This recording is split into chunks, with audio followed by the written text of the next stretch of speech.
down. Yeah, full stop. Down south.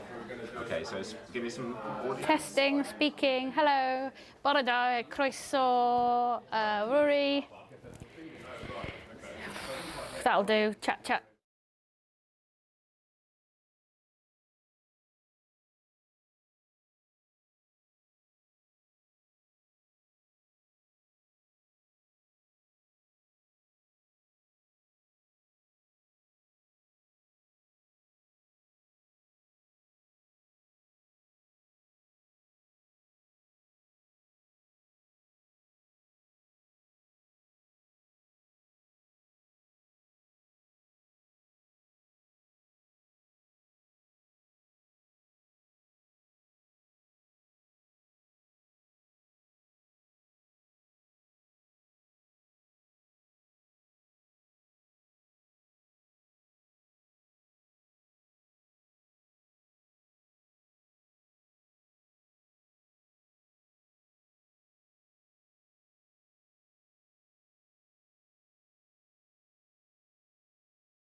Nice.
welcome to Ururi and to the 3rd annual State of Our Trails Summit.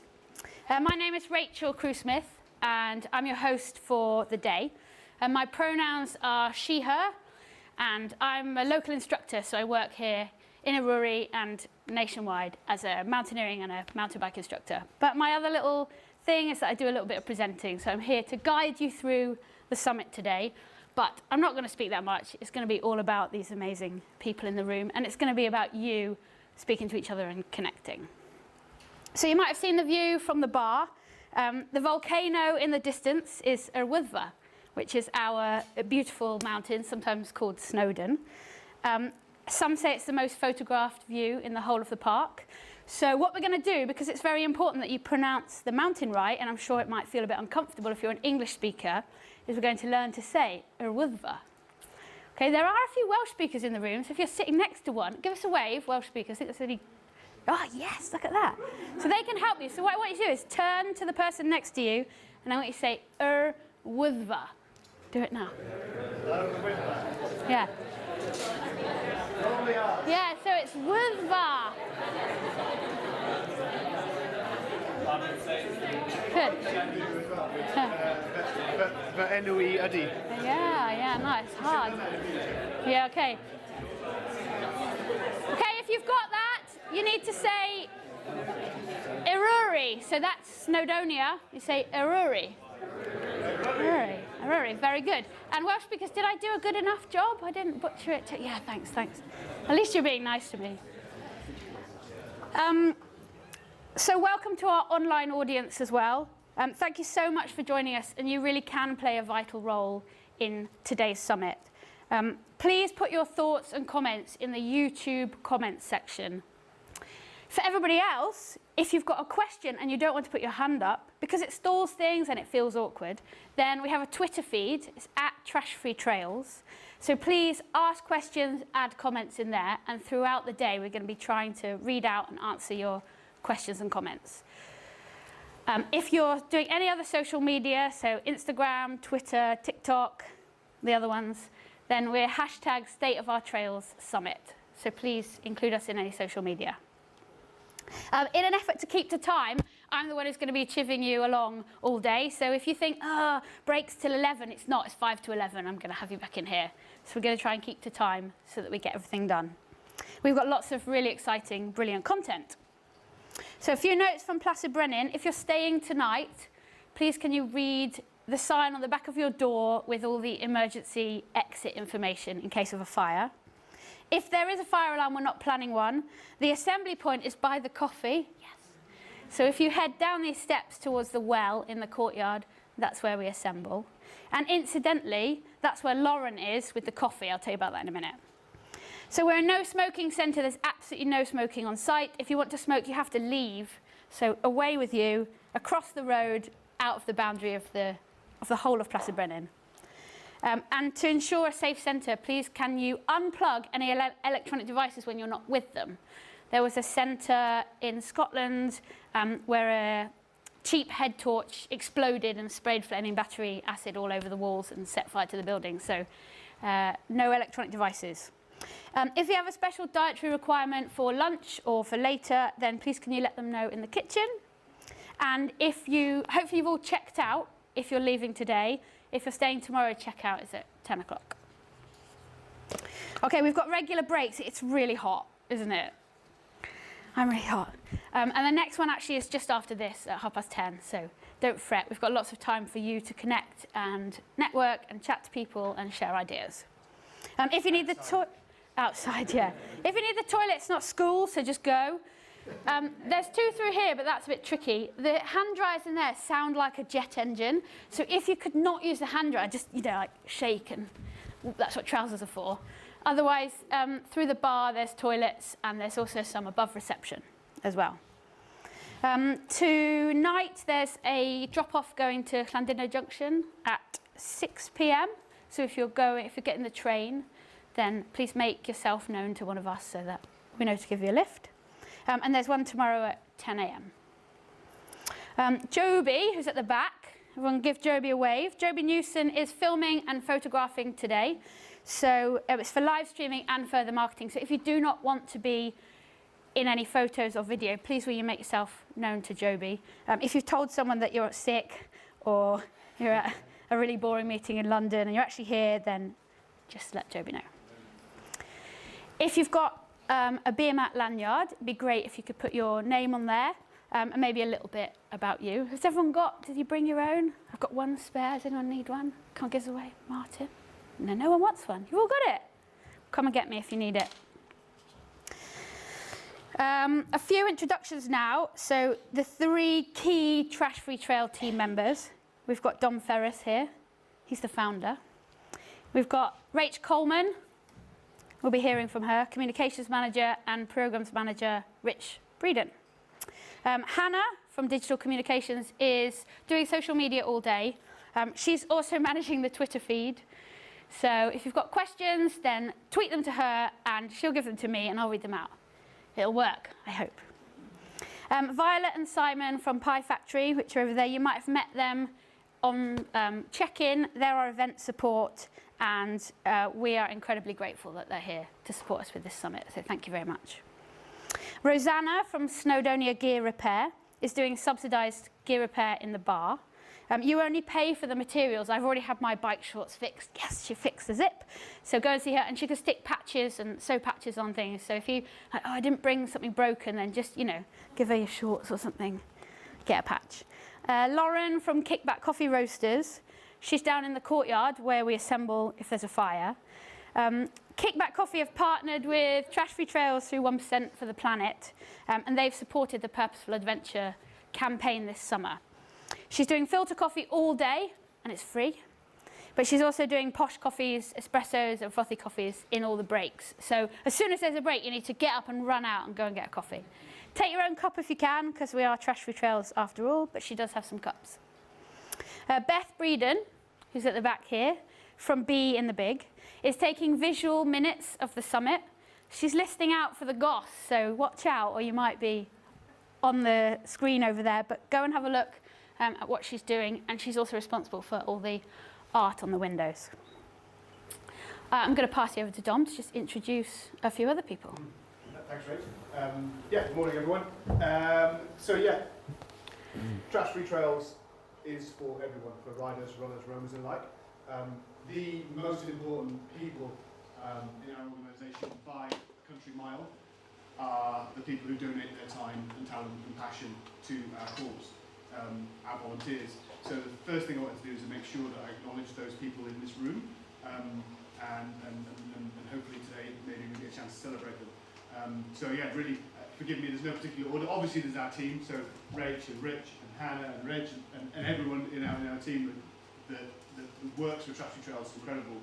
Our new research officer PJ, but really it's the volunteers I was thanking. I'll start with my sister, who is a volunteer director for Trash Free Trails, and my sister, which is, I'm sure you can understand the difficulties associated with that. We have Don Barry, who is one of our A-Team ambassadors, recent in the North York Moors. So again, volunteers his time for us on a permanent basis. We've got Mark Wilson. I'm looking for t-shirts and you're not wearing them. Mark, who volunteers, who's probably submitted the most State of Our Child's report forms from his favourite stretch of river footpath, the river Elwy and St Asaph. Sorry, and Lauren Monroe Bennett from the Lake District, one of our incredible A-teamers and someone who spends a huge amount of time working with Rich to deliver education programmes with young people. I'm trying to think, any more A-teamers? Put your hand up. There we go. No, we've got Heather Friendship Kay, who's recently spent the entire week with Rich at the World Champs in Scotland, and he's going to get more and more badgered by us from now on. and then the other coolest thing for me is that we've got a growing number of Bangor University related students and professors, PhDs, doctors, sorry. All right, so again, that's something that's getting really exciting for me and for us. And we've got PJ, who's still in university. We've got Ben Cadet, who's coming to do work placement with us in January. We've got George Gillam, who's doing our new Lucas Aid related Emergence research master's research project. And we've got, of course, my long-suffering supervisor, Dr. Martin Kerr. So yeah, and that's the bottom line. And again, if anyone is watching online who volunteers for us regularly, actually the craziest thing, the most wonderful thing is most of you in this room, even if you're one of our partners, volunteer for Trash-Free Trails regularly. I'm looking at Ubit, so works for Go8, but drives that partnership with her own passion. Thank you very much. We're here because of you. So yeah, without further ado. Yeah, a couple more people to thank. So thanks to our partners. They're listed on all the media really, but Bosch, Trek, the North Face, Red Bull, Komoot, Orbea, the University of Bangor, Santa Cruz, Juliana, and their Pay Dirt Fund. And then other partners who've worked with us through the year, so Velo Solutions are here, Sprayway are here. Thank you so much. If you want to be on that list next year, then come and give us some money. Okay, so I'm just going to give you a little bit of the rules of the room for this summit. So last year I attended as a delegate, actually, and I was really impressed by the host, Elle Jaskowska, who gave these rules of the room, and she really set the tone for the whole summit. So in the spirit of continuing themes, I'm honouring her values today. She's in South America. You'll see her later on the video, but I'm adding a few of my own. So this is an exciting and passionate topic for many of us. So I ask you to keep positive. There'll be no yes buts, only yes and there'll be no finger pointing. We're not going to use the word solution. We might have a swear jar for Dom for that. We're going to trust that everybody's intentions are good and encourage you to be a curious and critical friend. This is a brave space. Let's make it a space where everyone is encouraged to contribute and engage in difficult discussions by being vulnerable, curious, and brave. We are, after all, nature connectors and spark makers. The outdoors in the UK isn't always an inclusive space, and we'll have very different lived experiences. So we encourage you not to make assumptions, be that about influence, geography, or social network. We hope you find this a brave space to discuss anything, but we're keen for this not to become a plastic bashing event. We're all perfectly imperfect, and our environmental credentials are personal and uniquely paradoxical. Remember, we believe no single thing is responsible for the single-use pollution issue. It's a symptom of hugely complex, interconnected systems. So we have an expectation here that you'll be happy to talk about your experiences, so please do, both good and bad. If you don't want to talk about it, then you can just tweet, can't you? So it's @TrashFreeTrails. The hashtag is State of Our Trails Summit. And if you are watching online, then please use the YouTube comments, or if you want to engage on Twitter with us. And that's it, I think. So this is my little bit. I think humans are not very good at feeling the effects of stats. So when we see things on the news, we're like, yeah. Things are burning, or things are flooding, but it's not affecting me. But we are really good at stories, particularly when we are the main protagonist of that story. So this summer I went on a trip to the Écrans region of the French Alps. And it was during a heat wave in France. So it's 2 weeks ago, it was raining here. And during that time, the Swiss weather balloon reached a record height, so that it rises to the point where the air becomes 0 degrees C. And it rose to 5,300 meters, which is a record. I was profoundly affected by seeing the glacier melting at night time. It's supposed to freeze at night, isn't it? We're supposed to get up early and go climbing, but we couldn't because it was melting. There was rockfall closing trails, and all the rubbish from previous users of huts was melting out of the glacier. So I got really sick because I got sunstroke, the irony of that. But I managed in my sickness to bring back this little present for Dom. So the rubbish that we picked up, a little bit, because my bag was quite full, looked like this. And you were telling me, Dom, because it doesn't have millilitres on it, it's Pre-67. 1967 there. So I hope I win the trash raffle by giving it to Dom. But the people who dumped the rubbish on the glacier in the 60s had little thought for the future, I think, and the impact that they were having on future generations. But I felt like this affected me more than the news stories. So as spark makers, I wonder how we can make our stories affect other people. It feels a little bit like there's a consciousness about our impact now, but I don't know if that's the bubble that I live in or if that's spreading beyond my bubble. So I'm hoping there'll be a bit of a sea change. And with that, I'm going to give this to you, Dom, my precious can, so that I win the raffle. Oh, retro rubbish. And I'm going to hand over to our founder, Dom Ferris from Trash Free Trails.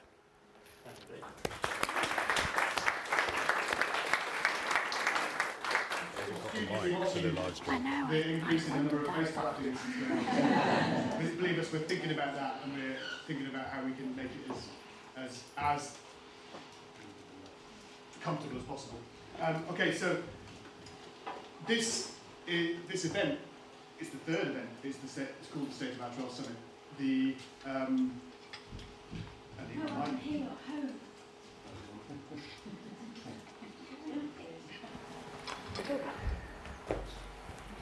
So this is the third annual State of Our Trails Summit. The genesis for the State of Our Trails report came at exactly the same time as the genesis for the idea of trash-free trails. And the reason being is that I didn't start thinking about trash-free trails and wanting to do something about the single-use pollution I was seeing on the places that I rode, ran and roamed and loved because I didn't think I could solve it.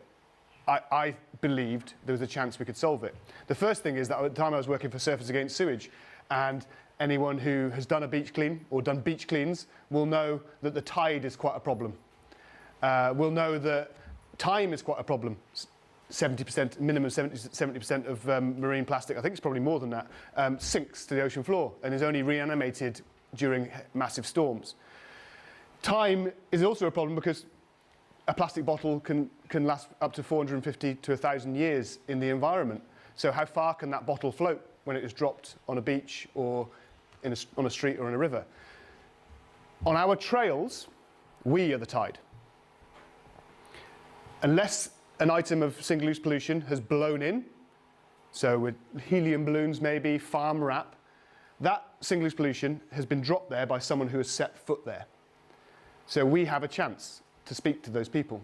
We have a chance to intervene. We have a chance to connect with them. So I started with that as I think we can do this. I think that by a certain time, I'll talk about accountability in a minute. You might see on that board down there, it says 2025. It's 2025 soon. All right, so I keep that board because it's a good reminder for accountability. But by 2030, we believe, we can have created a sustained reduction in the amount of single-use pollution on our recreational trails, and, this is super important, and a causatory increase in nature connection amongst those who use them. So, I believe that. I want to achieve that.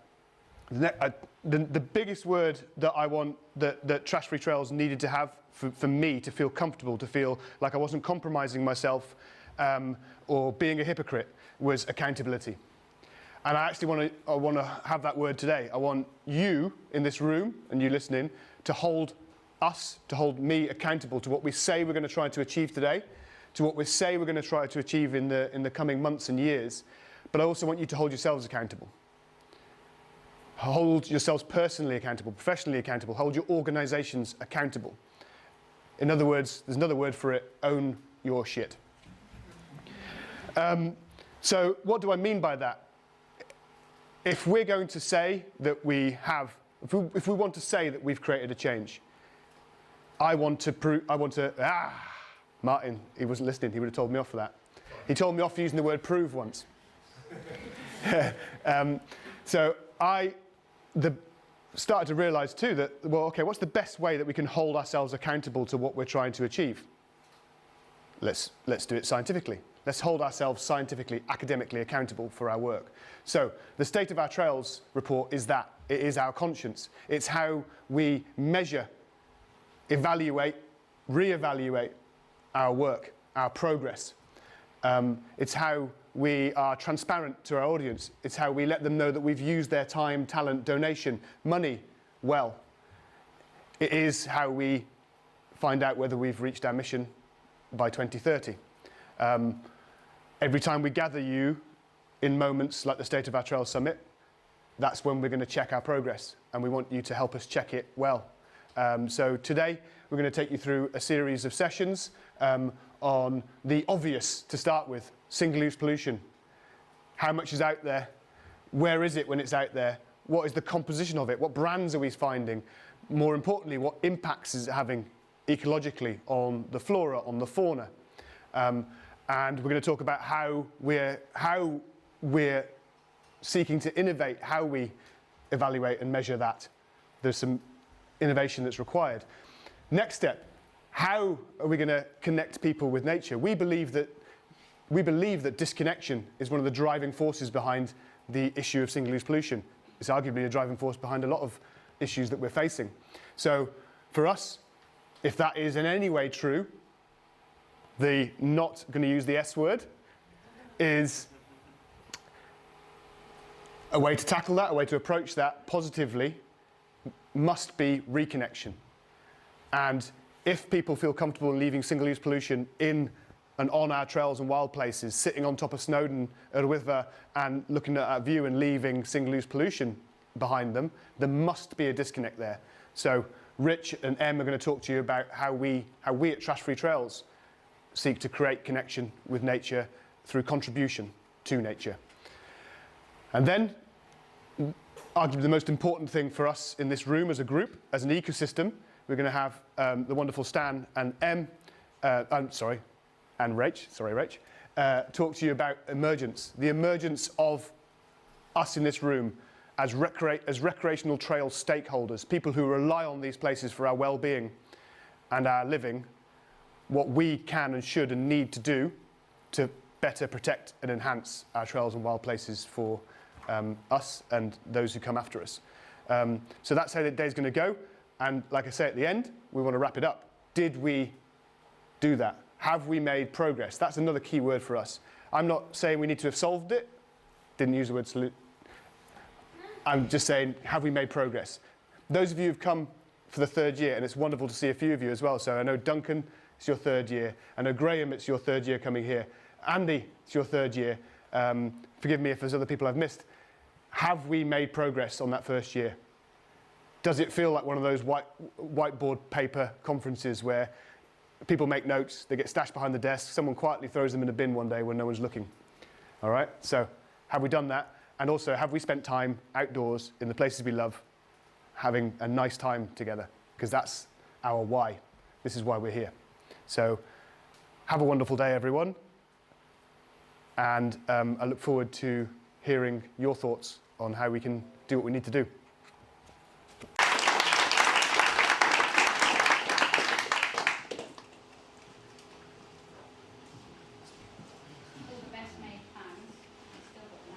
Wrong way around. It's break time. Thanks so much, Dom. It's coffee time, so Lauren is making coffee, so go that way. We're coming back at 11 o'clock for a discussion with Tom and all of his guests. So I'm going to make you all come back at 5 to 11, please. So go out, enjoy the sunshine, stand in the shade, fan yourselves. We'll see you in half an hour.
the State of Our Trails Summit.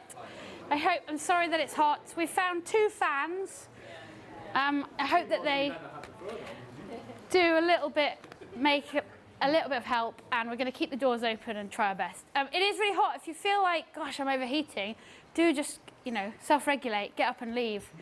It's really cool in this corridor. It's really cool in the dining room. So just, go and cool down and come back. We're definitely going to go for a swim, I think, in the lake at lunchtime. If you're online and you've got a fan, then you're very lucky. And if you're near somewhere to go swimming, then I hope you manage to swim. Do the 3rd session just like this. Yeah, in the lake. Immersion. So before we start the discussion, we're just going to watch a little video which is made for with all the people who weren't able to make it today, and it's called "Wish We Were Here."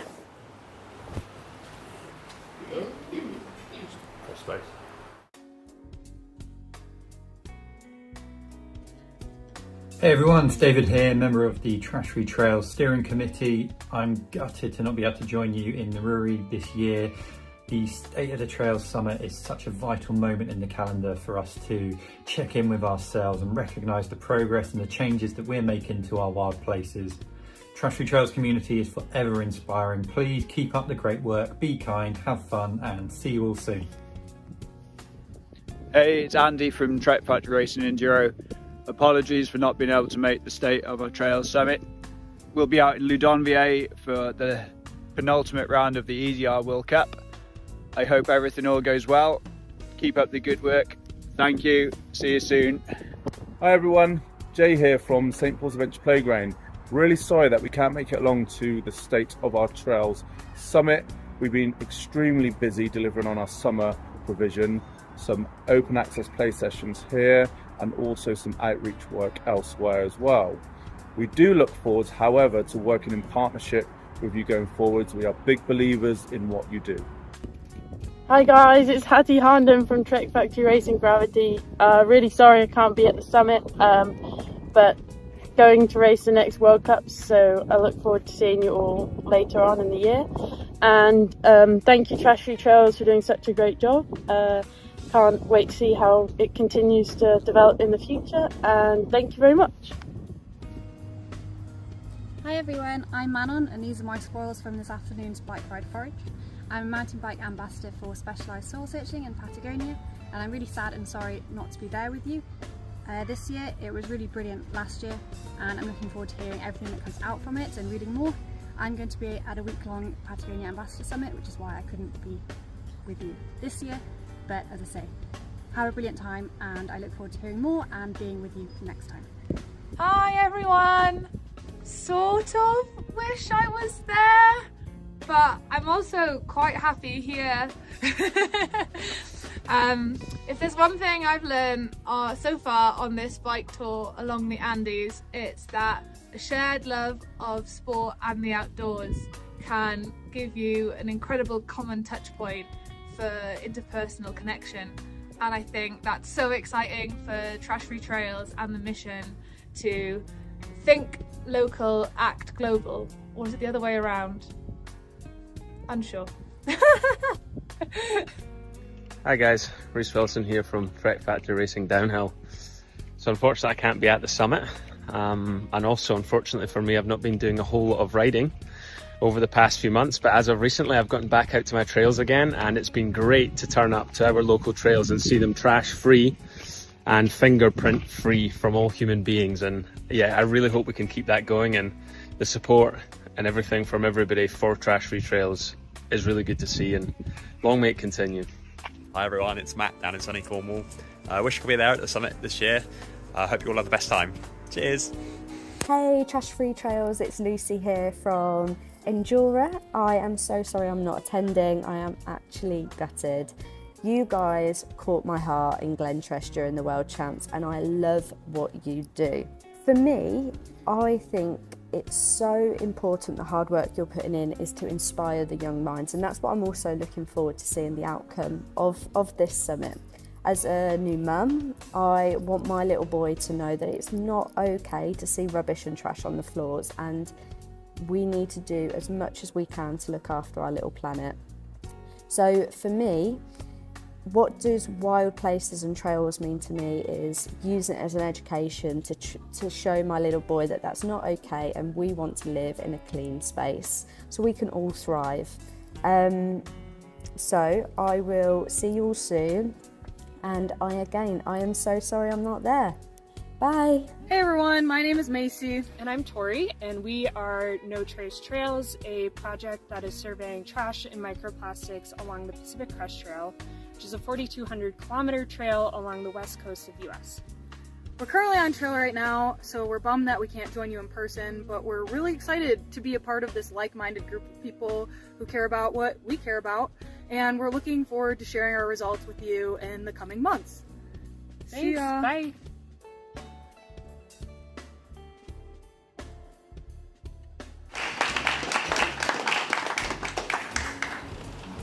So we're going to move on now. We're going to have a discussion about single-use. Oh no, David!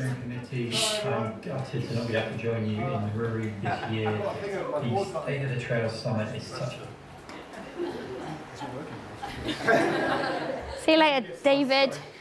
So, a discussion about single-use pollution. Remember to tweet your questions to @TrashFreeTrails or stick them in the YouTube comments section.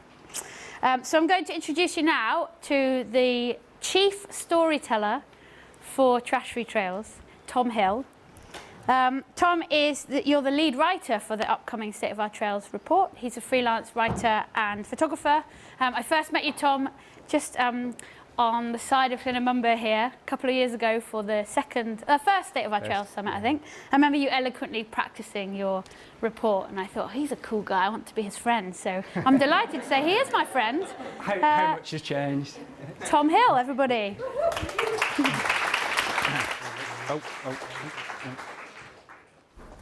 Yeah, hey up.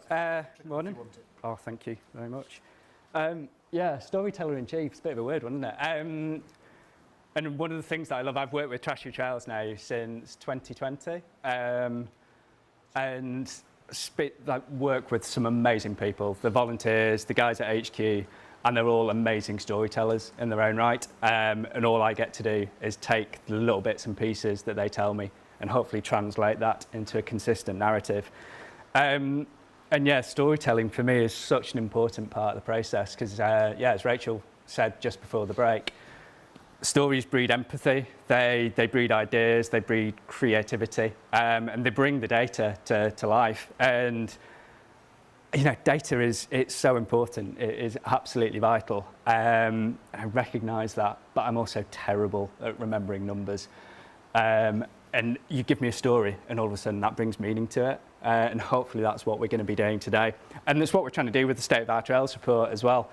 As it says there, I'm not going to read all of this, but it's so much more than just the document. It is hours and hours, days, weeks, years now of work. It's volunteers donating their time to go out and do trash counts, go and do trail cleans. It's Dom working on a master's. It's so much that's involved. And also, it means a lot more than that physical document. That's the starting point. It's not the end point. It is the document and the tool, as Don was saying, that we will use to hold ourselves accountable going into the future. It's how we'll measure ourselves. And actually, there's some real statements of intent about this is what we want to achieve in the future as well. And we'll come on to that during the course of the next few talks. And it's part of the reason that I'm here is to say that, you know, I'm there. I'm physically typing away and creating this report, but it's not just me that's working on it. It's not just the report, all the data either. We've got some great people working on it. We've got Becky coming up. We've got Martin, who's been contributing as well. We've got PJ, we've got Meredith, and they will all share some of the parts that they've been working on, so you can get a real feel for everything that's going in. Was there anything else that I wanted to say before I move on? You know, the really nice thing about writing, I get to pause and have a little think and then delete a bit and then go again. And when you're standing up and talking, all of a sudden it's like, oh crap, I can't delete that word, can I? Don't say shit or bugger, Tom, you're on YouTube. Yeah, so yeah, as I said, I really do care about stories, and I'll give you a really short one that hopefully embodies some of the issues that we're looking at the moment. I got the train over here today, so I'm polishing my halo for a bit of green travel. We won't mention it was because my van failed its MOT a couple of days before. But yeah, what does a train journey have to do with crisps? I was sitting on the train and I was reading this book actually, which is a cracking one if you've not read it. It's very on theme. It's by a runner called Damien Hall, and it's looking at essentially the environmental impact of running and everything to do with running, everything from travel through to manufacture of trainers, t-shirts, that kind of thing. I was like, well, I wonder how much carbon I've actually saved by getting the train over, and did a bit of Googling, and turns out, I think if I'd driven, it was about 60 kilograms of carbon dioxide, and the train was 10 kilograms, so it's like 50 kilos, that sounds all right. And I tucked into a bag of crisps, and then thought, I'll tell you, I might just have a little bit of a longer look on Google. And I was wondering, I wonder what the carbon impact of a packet of crisps is. And I couldn't actually find that data, but I could find something which was a report from Walkers. So we will literally take this with a pinch of salt. But Walkers was, I'm sorry. So yeah, Walkers was saying that to dispose of a crisp packet uses about 2.5 grams of carbon. And there's some issues there already. A, is Walkers saying it. B, I've got no idea what that disposal was.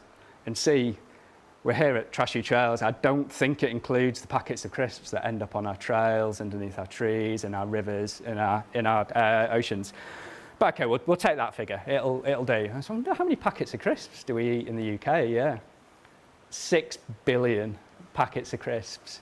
So in total, we're talking 14 million kilograms of carbon dioxide released just in the disposal of crisp packets. So we've got this tiny, tiny number of 5 kilos that I saved versus 14 million. And it just starts giving you an idea about the sense of scale here. And we're going to see some data today that will upset you. Sorry. That's right. Just get rid of that. Go on, Tom, you can do it. Oh, yeah, software update, sorry.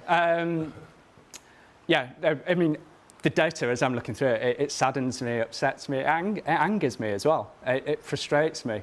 We'll see how much litter there is at the top of Snowdon. We will see actually how big the challenge is that we're facing. But I was wondering, well, actually, where do we direct that anger? And it's so easy to blame. And one of the things that I've definitely learned, I've kind of learned from Dom as I've been researching this, is that, you know, for so long, the target of our ire has been the litter out. And it's an easy one, isn't it? It's the person who leaves the litter on the trail. They leave that pollution there. But are they really the focus that we need to really put our attention into? Or is it maybe walkers? Is it the companies that are creating this single-use pollution? And Dom will say this later, let's call it what it is. It's not litter, it's pollution. It is no different to any other form of pollution. It's having an adverse impact on our environment and the places that we love. So it's just a different way of looking at things. And in some ways, that's then a little bit depressing, because it's, well, how can I as an individual change that? I think we'll have some great talks later on this afternoon about how actually we can still make an influence. And organisations are still people, governments are still people. And while we do need collective action, we are part of that collective and we can influence that. So that's kind of some of the themes that we're going to be picking up on as we do get into the rest of the report. And rather than me telling you everything, I think the people who have actually been working on it are far better to be able to do so. So first up, we've got Martin. He's going to be talking a little bit about the importance of science in this and the importance of actually having some scientific rigour when we're collecting data and the benefits of being able to compare that to other areas.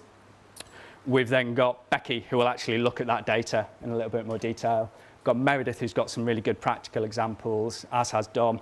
And then Dom will actually start moving on to what are we going to do about it too. We've got a perfect example from PJ at the end. And then I'll come back on, I'll summarise a little bit just to finish off. But yeah, for the time being, thank you very much.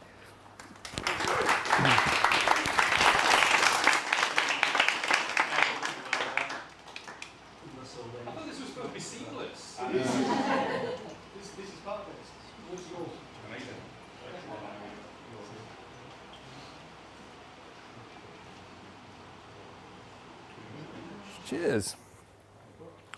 And I'll also take the clicker. I can't possibly lecture without the clicker.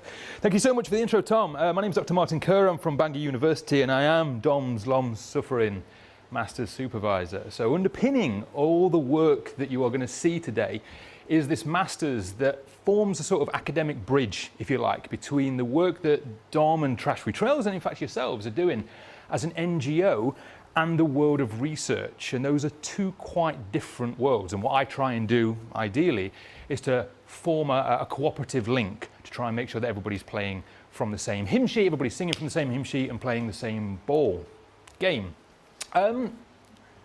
With data, you can do incredible things. There is a very long and storied history of how we got from here, let's all smoke, smoking is good, these are healthy cigarettes, to over here, we all know that smoking is extremely bad for you. There is a lot of lobbying, there is a lot of arguments in government. There is a long and storied history of how the companies were involved in this process, and I won't labour the point here.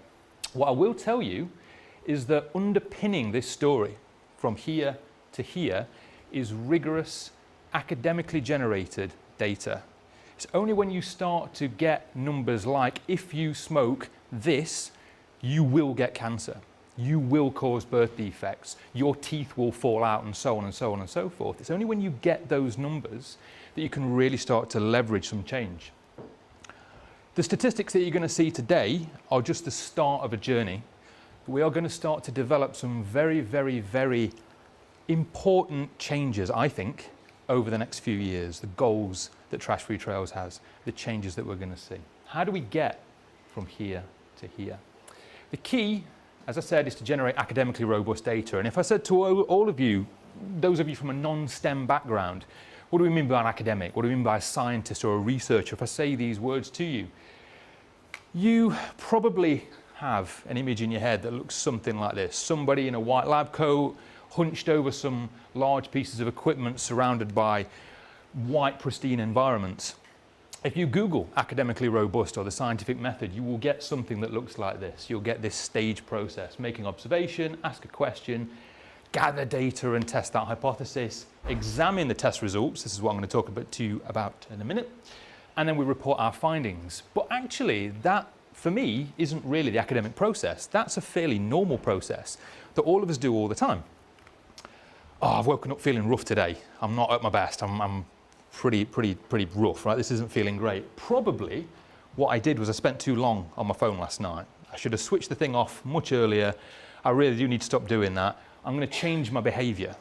I'm going to move my phone charger downstairs. I'm going to plug it in the kitchen instead. I'm not going to have it next to my bed. I'm going to read instead and try and get a little bit of an earlier kip tonight. Yeah, actually I feel loads better now. Wonderful. I'm going to start doing that from now on. I'm going to tell everybody about it. You've all done similar things, right? That's what we do every single day. The difference with academically robust processes is really here and here, around about 3 and 4. We wouldn't just do that experiment on ourselves. We would have 100 people or 1,000 people or perhaps 10,000 people, and there would be different conditions.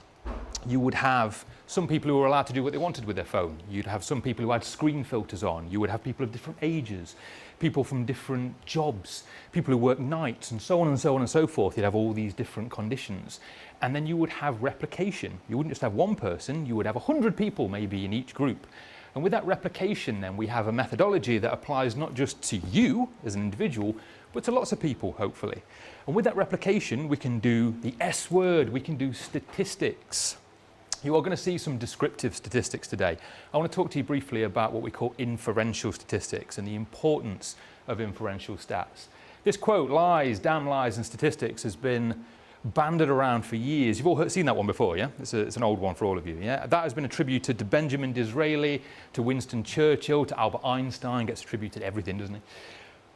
I don't care who said it, it is 100% the truth. We use statistics all the time. I say we, society uses statistics all the time to do some very powerful things, also some quite underhanded things. I am very much with the green character here. Statistics are fascinating. All of us are being manipulated by the use of statistics all the time. We try and use them in research for good. And one of the ways that we do that is to remove our emotions from that process. When we generate statistics, when we draw conclusions from statistics, we try to step away from subjectivity and make things objective. So if I gave the same data set to anybody in the world and said, interrogate this data using academically robust methods, they would also draw the same conclusion. And that gives us amazing power because it becomes undeniable then. Dom's right, we never do prove anything, but we can get some really strong evidence using proper data interrogation. Let's imagine a perfect study. I'm not going to talk about methodology, obviously we can pick the methods to pieces. I'm not talking about the data collection itself, I'm imagining here a perfect study. Let's say we have 20 volunteers, maybe some of you. We have 1 kilometre trash surveys, lots of different forests all around the country, and we have a question, something I really want to ask. Does Forest 1 contain more trash than Forest 2? Lots of different forests, lots of different replicates all the way around the country, but right now that's my question. We could analyse that data using descriptive stats, and we are going to see some descriptive stats later on today. We could also use inferential statistics as well. I'm going to show you their importance. We run our graphs, we produce our graphs from our data. We have Forest 1 and Forest 2, and we've got our average pieces of trash here. You could show that to anybody, and they would say, yeah, there's more trash in Forest 2, right? Anybody disagree with that? You look at that figure, really, really clear. Yeah, there's more trash in Forest 2 than there is Forest 1. End of story? Not end of story. Don't forget we had 20 volunteers. So these are means, these are averages, but there is something missing. We've only got half the story. We don't have the variability yet around that data.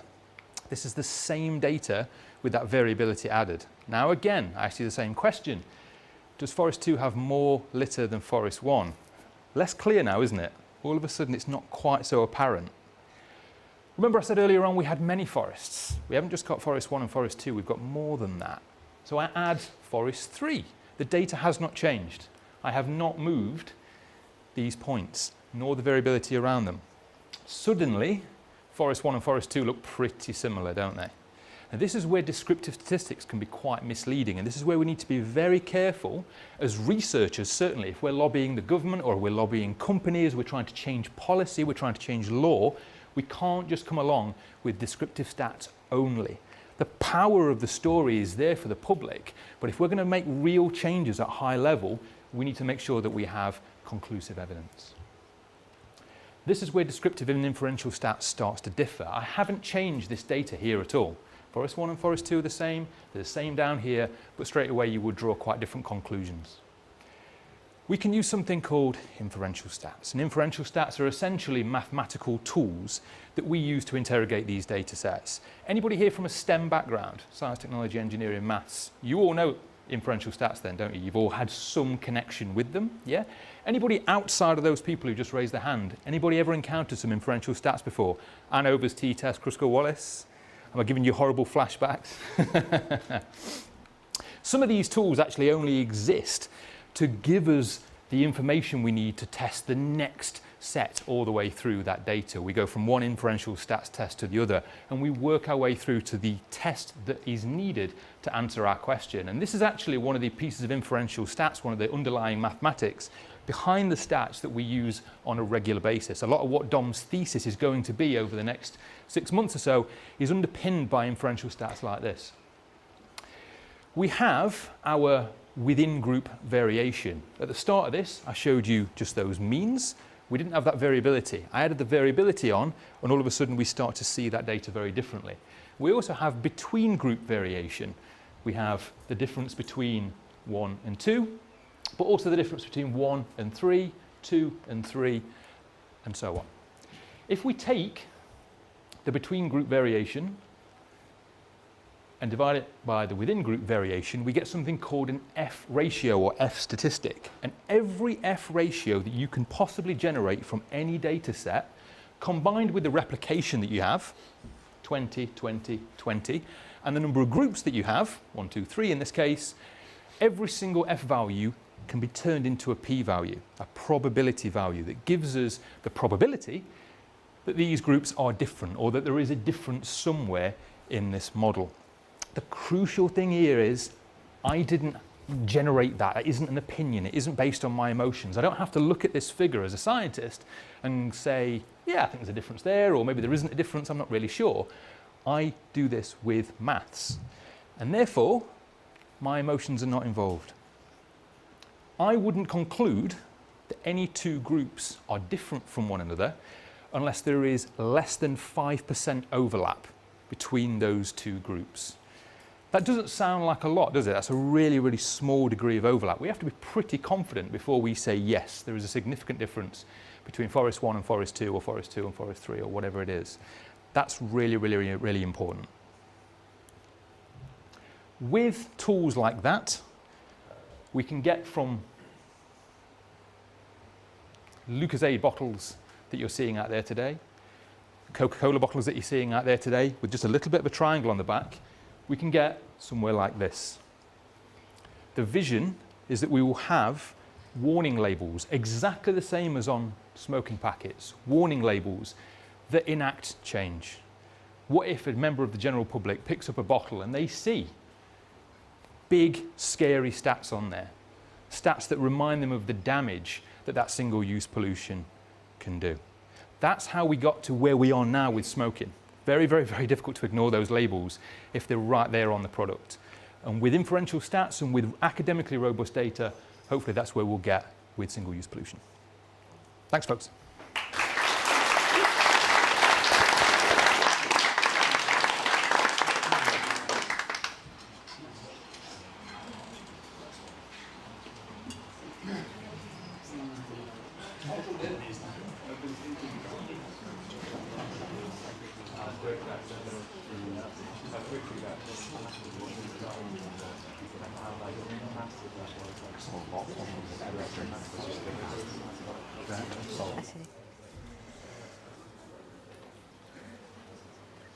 I'm going to see how to get to my presentation in a second. Rick, do you know how? Is it? Sorry, I thought it was going to be. Okay.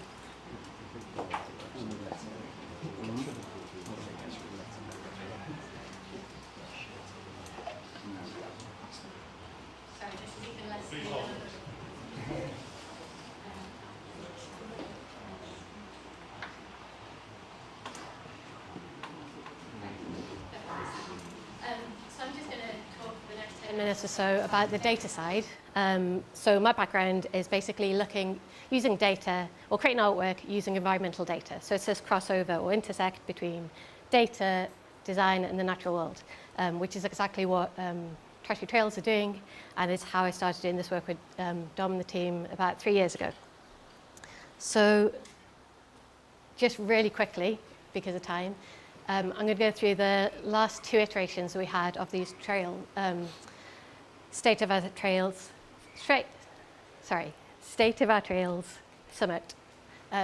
Trails report, sorry. So when we first did the report about 2 years ago, it was the first time that we'd really looked at this data. We had, I think it was about 400 volunteers, 500 volunteers, submitting data on a whole range of information, the different types of, so not only numbers of trash and the distance they travelled, but also a breakdown of that trash. So number of bottles, number of dog poo bags, whether they were full and empty, like lots of detail. Because we were navigating through this data ourselves, the community of our volunteers were all map users. The first iteration we looked at was creating it into a map so you could navigate through this data. Last year, the theme changed slightly and we were looking at our community and how, comparing it to the mycelium network that Stan and Rach are going to be talking about later with Emergence, and how the community of forests basically talk and do all this work underground, produce the fruits of those, which is mushrooms.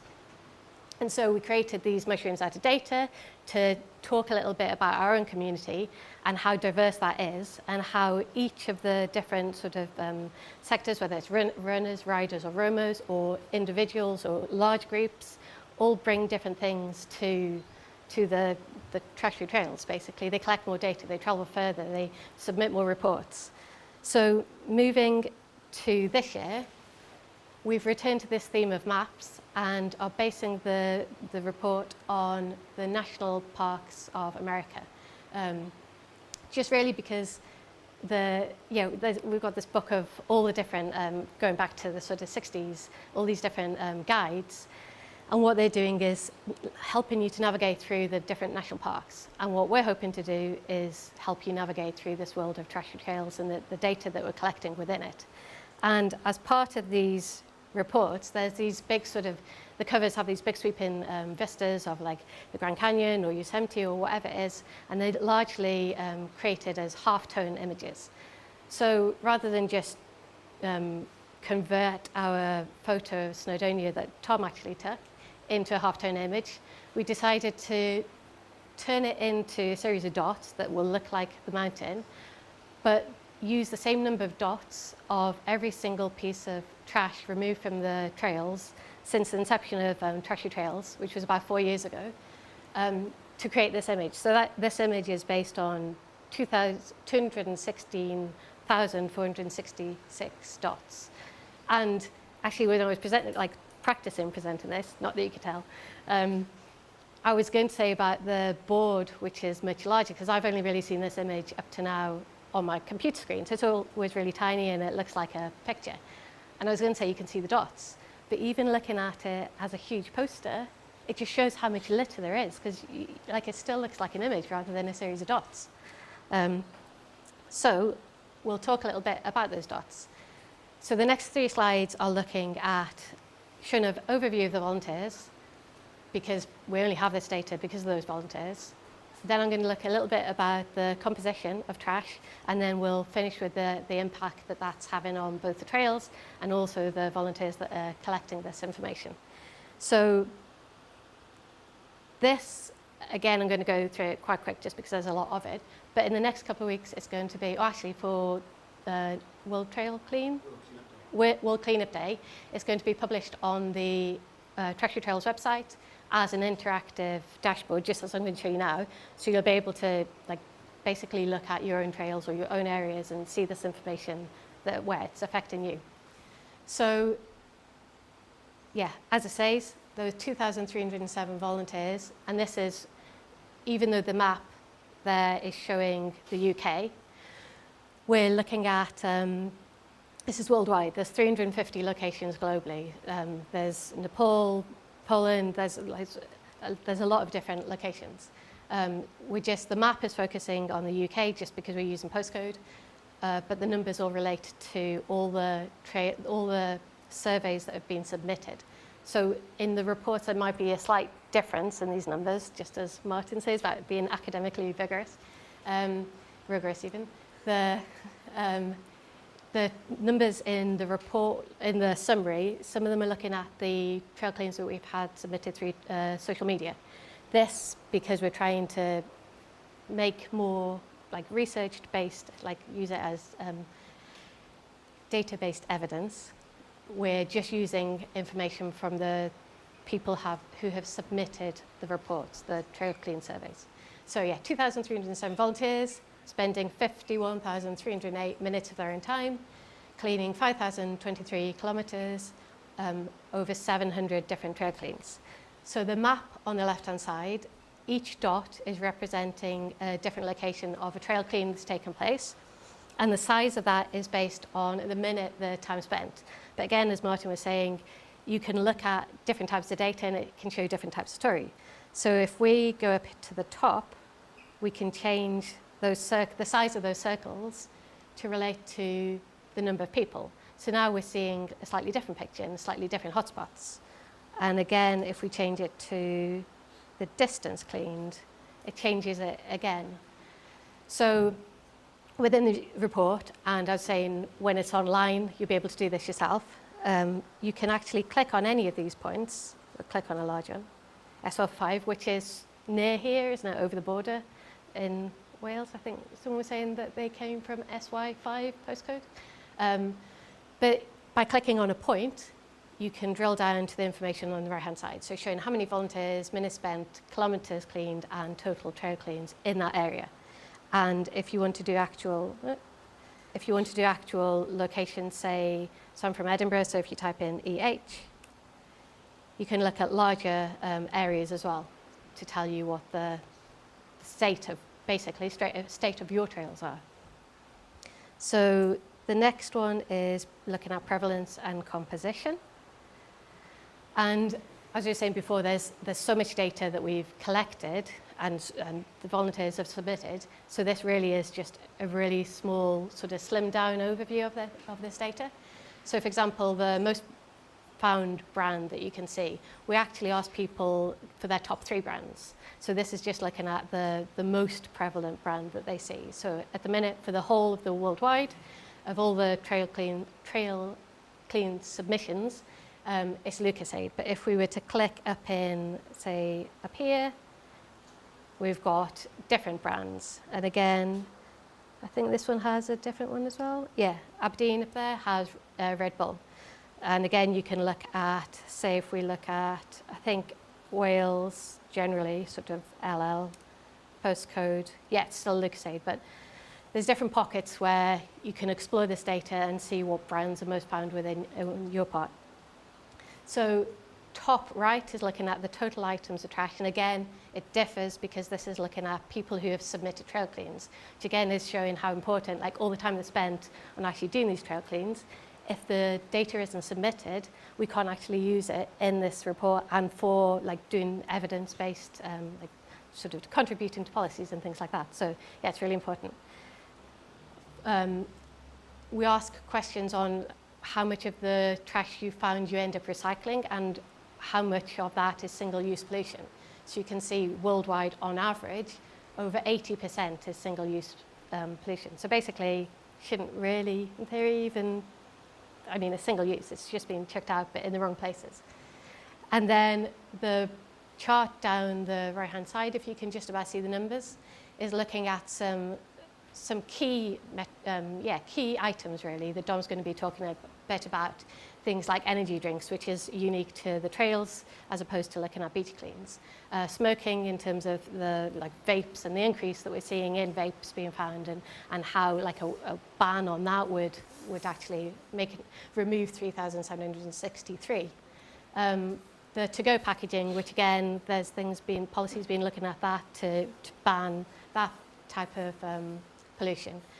Cans could be recycled. Alcohol and plastic bottles fall into this DRS, the deposit return scheme. So again, potentially, all these things could be removed from the trails without trail cleans. So again, we'll just, so when it's online, you'll be able to have a look yourself and see how it relates to you. And then finally, just quickly, the size of these markers are looking at the items of trash. So you can see actually in Wales, a lot of trail cleans have been happening down here and removed a lot of trash, which is why the bubbles are sort of centered around that. And yeah, finally, impact.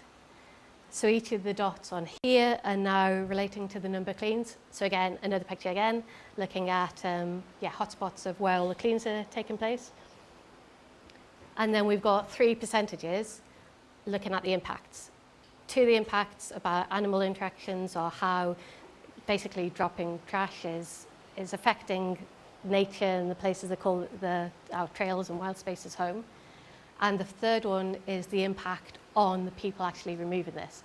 So starting with that, we found that 93.6, almost like pretty much, well, a lot. I was going to say all, but I don't want to say that as it's not, not correct.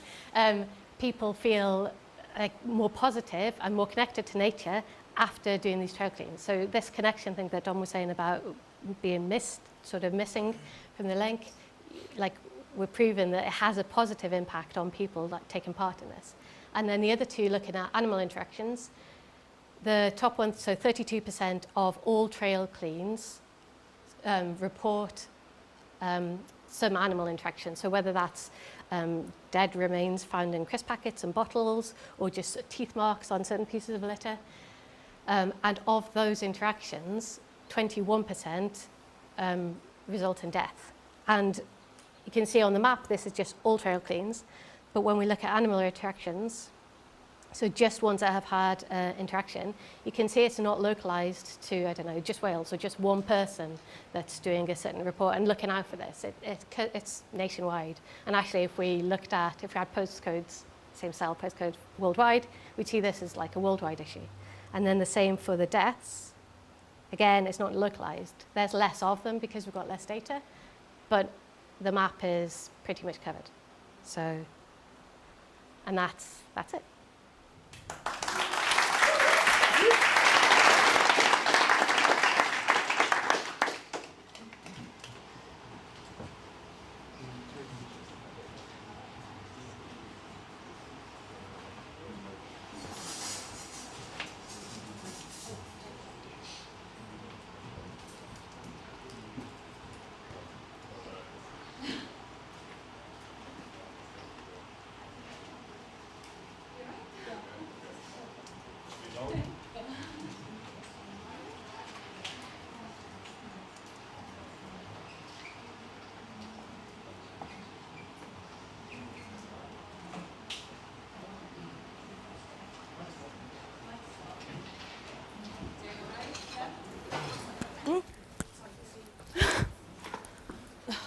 Cool.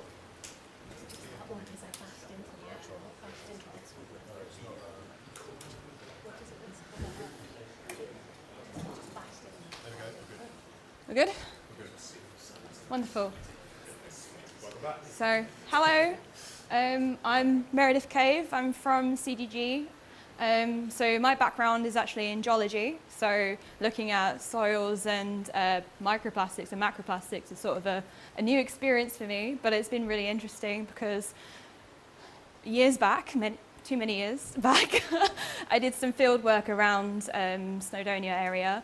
So it's been really interesting to come back from after looking at deep time to come look at present time. So yeah, so it's been really good to study all this. So here's just some bullet points that I've got, which is the main theme of the data that I've seen. So basically there are no true blank environments for plastic and microplastic, macroplastic pollution. So there's been a couple of recent papers out about microfibers found in snowfall in Antarctica. So it is a worldwide problem and it is in every single environment. So when we talk about our blank samples, we're talking about a known amount of plastic that we can disregard from the next step of the experiment. So another obvious one is increasing your macroplastics. So your big bottles increases your microplastics. So the more you litter, the more things get into soils, the more things get into small fauna, so worms. And, you know, eventually there's been studies out about plastic found in human bloodstreams as well. So, and then with this experiment that we've done, at this point of time, so this is about a year after, I'll go over what the experiment is just for people. But after about a year of this plastic remaining in the environment, we're seeing that microfibers are the most common plastic type. This doesn't necessarily mean that this is the most common plastic type everywhere. This just means that after a year of being in the environment, we're detecting microfibers more than like particles, like chunks. This doesn't mean that they, in the future, after a couple of years, those will also be in the environment. That's just at this point in time, it's what we're seeing. And also, we're seeing that microplastic continues also to be a problem in marine and riverine, so rivers in these environments also, which also leads to increased plastic in the oceans as well as in our terrestrial environments. So this just very quickly, so you can see at the far left, this is what an example of what the soil samples that Dom gave us. So a big chunk full of plant matter, full of organic rich stuff. We then took that and we digested it, so we broke down all of the organic things in the soil to then separate out plastics from that and produce a nice little filter paper on that. So that filter paper is 10 microns. So anything above 10 microns will be sat on that filter, which most microplastics are. So before the experiment, these are our blanks. We can see that, so this is for, I'm very sorry for Welsh people, I'm unfortunately English. So this is the Brenin site, and this is the Gwynedd site.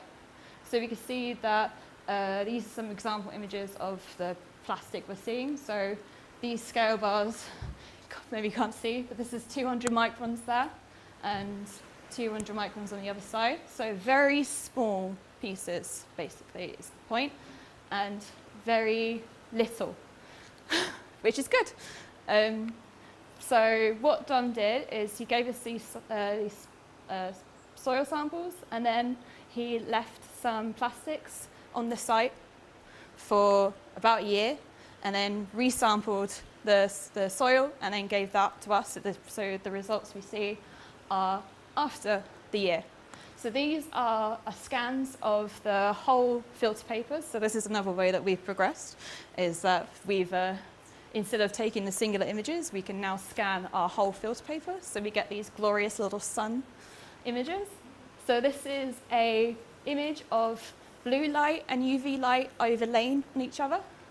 So we can very clearly see already these little blue bits here, which are microfibers fluorescing in UV light. So we can very easily see them in this plot to the left, which is the Gwyneth plot. You can sort of see them in the Brenin site as well.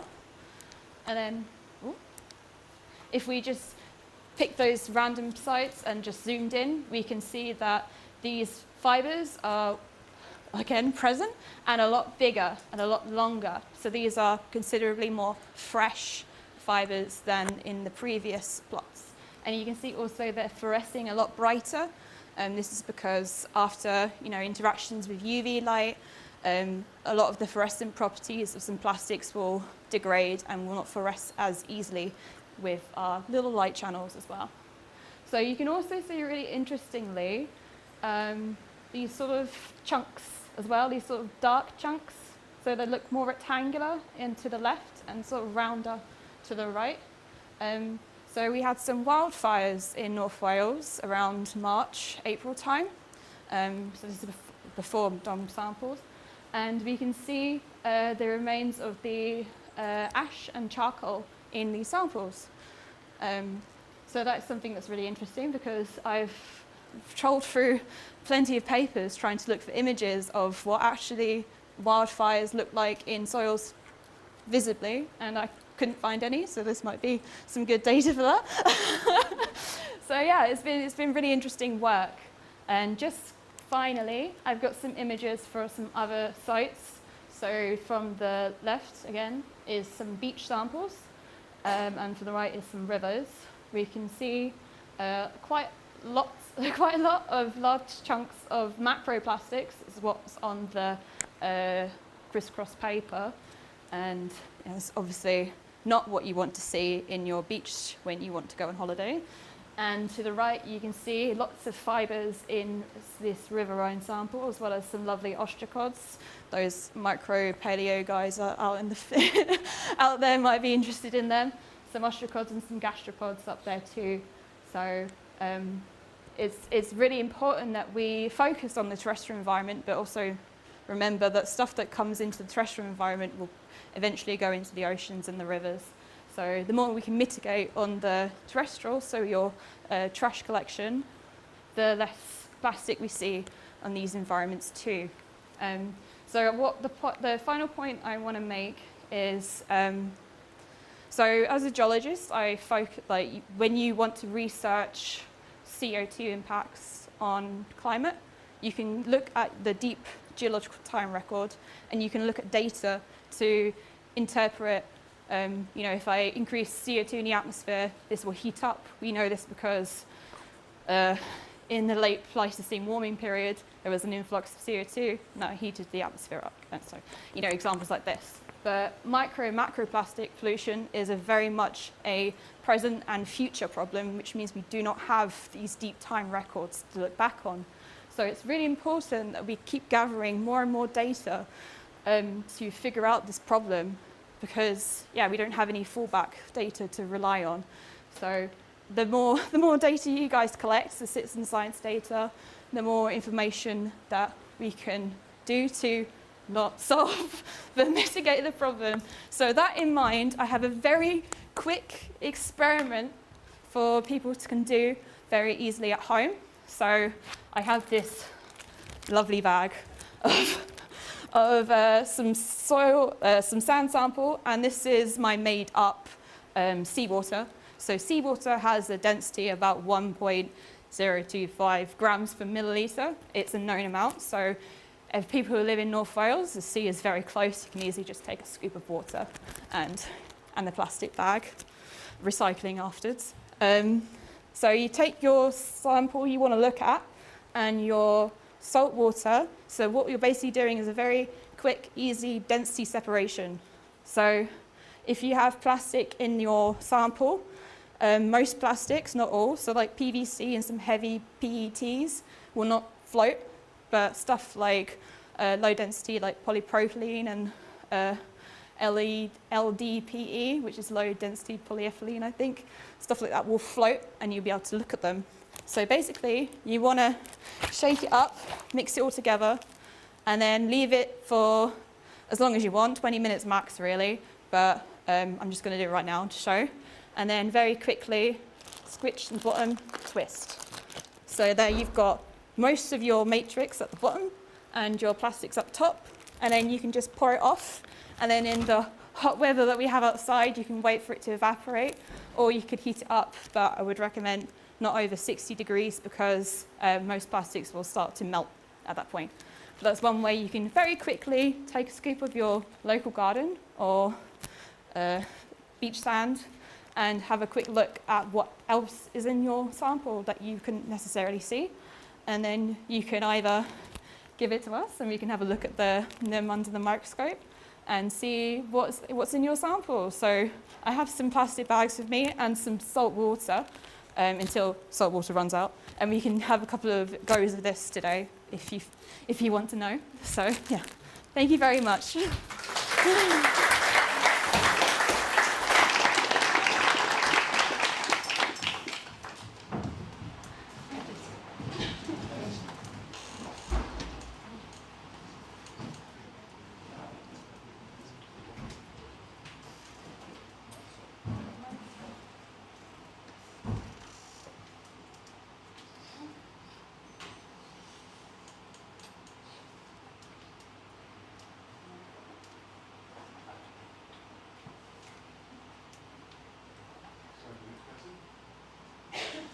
Table.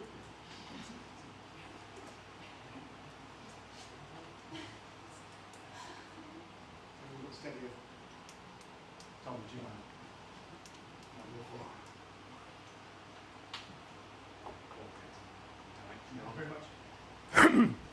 Thanks, Meredith. That's like every time I watch, hear, or have meetings with you, I'm just like a little kid. And it also makes me feel like we're doing actual science. And if anyone went to school with me, Donna did briefly, my sister, she'll know why I find that so amazing that I'm involved with science. So for me, the first thing I want to respond directly to Meredith's, please don't start playing yet. The thing is that Rach and I went for a swim this morning. We're definitely going to go for a swim at lunchtime. And I don't know if you're coming with us. Who fancies going down to the bottom, grabbing a handful of mud, and coming back, and we'll do that at some point during the day. So maybe this the final break, and we can see. So I feel like that could be something. And if you're going for a walk as well, when you go on Rich's activity, maybe grab some as well, and we'll do some. Yeah. So for me, some of the things, especially if you work in this field. So again, I do keep referring to Surfers Against Sewage, but they work in a similar field. They do similar things. Marine Conservation Society, Ocean Conservancy, Keep Britain Tidy. We have very similar methods for certain things.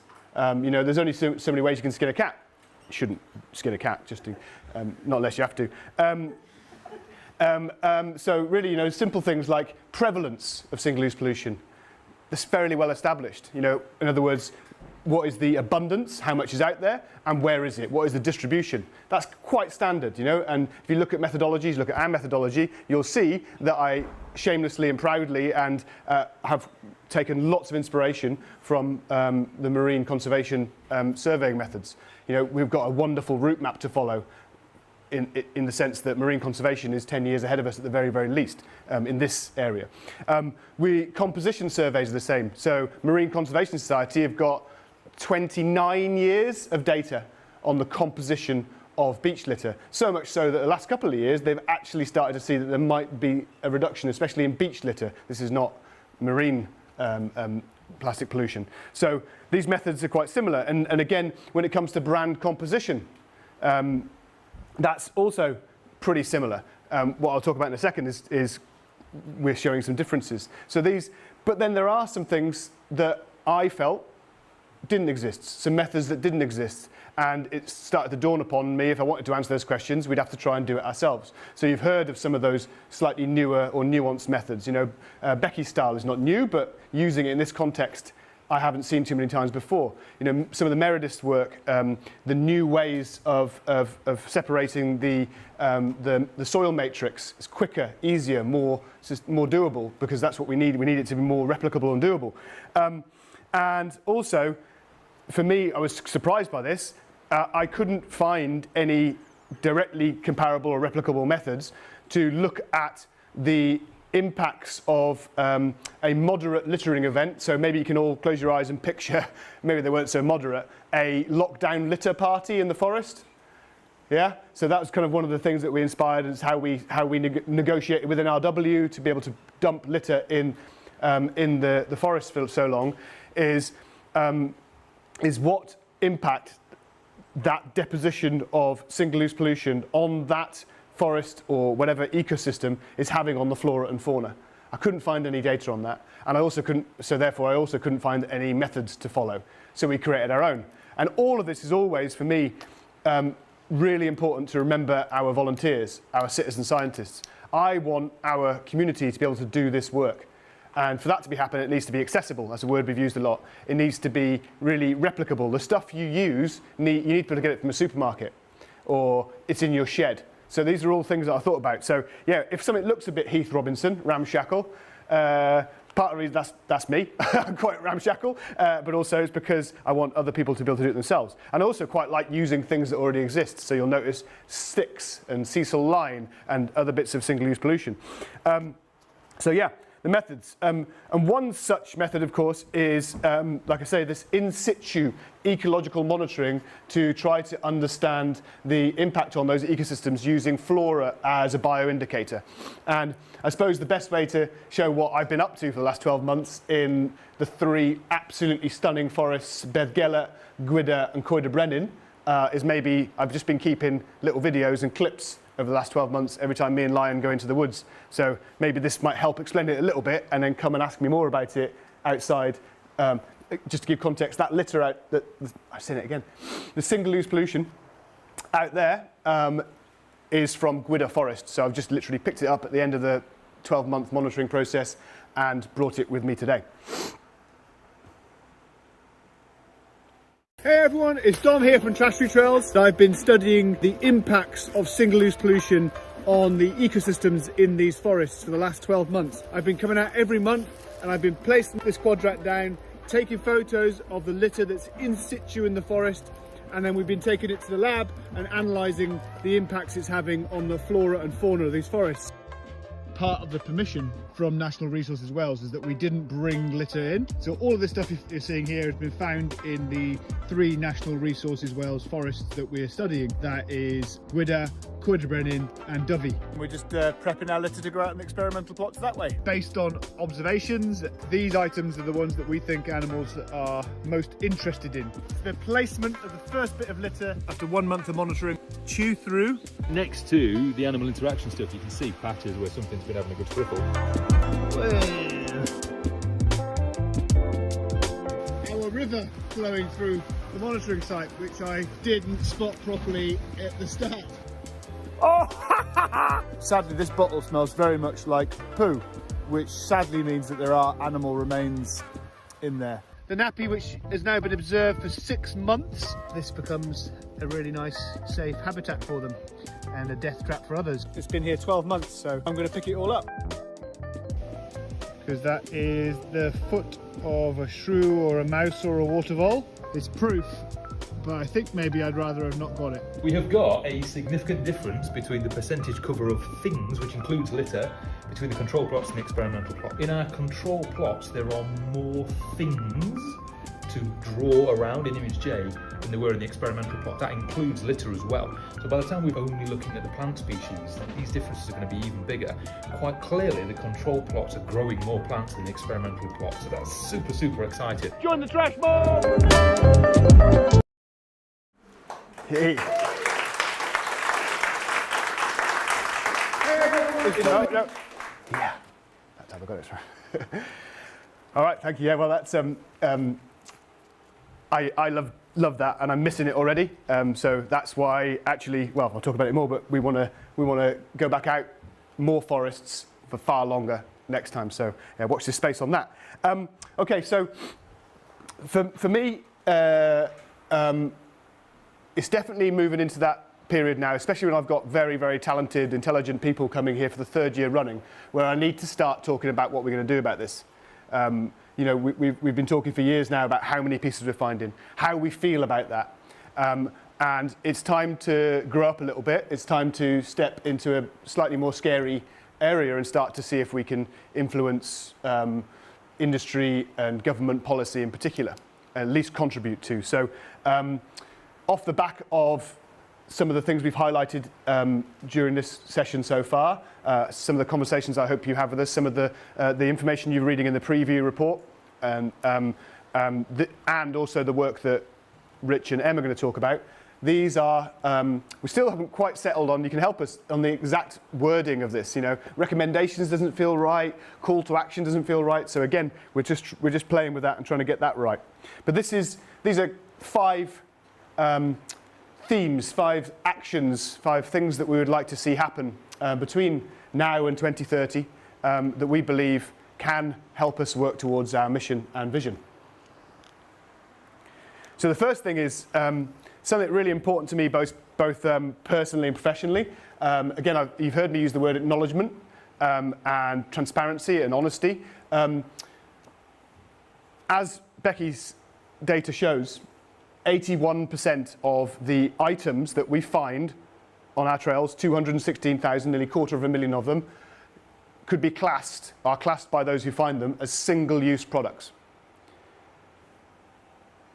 When those products are in the environment, there is clear evidence across all ecosystems that it is causing harm. It is deleterious to those ecosystems. Therefore, it is pollution. So if we have to give it a title, that's currently, in my opinion, which is my opinion, of course, the best title for it. There's another reason we call it that, and we try our very, very best not to call it litter. In 1954, an alliance of big business sat down probably in a conference room in America. They included Coca-Cola, Dixie Cups, the American Can Company, the American Glass Company, and they came together to strategize and form a crisis plan against a law that was just about to be brought on in Vermont, banning single-use drinks containers. So, it's a strange story about local youths throwing glass drinks bottles into haystacks, and a really influential farmer, their cows died from eating the glass in the hay, but they managed to get this law through. So massive crisis meeting amongst these big producers because they had identified convenience as the way to keep that post-war cash cow flowing, and they created in that room during those meetings the litter bug. The term the litter bug, the image you see if you type litter bug into Google, with the express and deliberate intention of refocusing attention away from the producers of these items to the consumers. At that same time, they created Keep America Beautiful. They created Keep America Beautiful. The year after that, Keep Britain Tidy was formed. So litter is a fraudulent term. Everything that comes off the back of it, anti-litter campaigns, are both fraudulent and do not work. Keep Britain Tidy themselves, 2009, their own report, found that litter had gone up by 500% since the mid-60s. And they haven't done one since, I suspect because of what they'll find out. Anti-litter campaigns do not work. Anti does not work. Blame, shame, guilt, aggression do not work. So for me, until we establish that, I don't think we can go anywhere. I think we're just retreading old ground. So for us, let's call it what it is. Let's remember that language and behaviour are so inextricably linked. Let's remember that if things are unsaid, unacknowledged, untransparent, then people don't feel trust in what you're trying to achieve. Essentially, it's doomed to fail from the start. So we're going to be calling upon all of us, all of those who have a stake in this issue, to begin calling it what it is.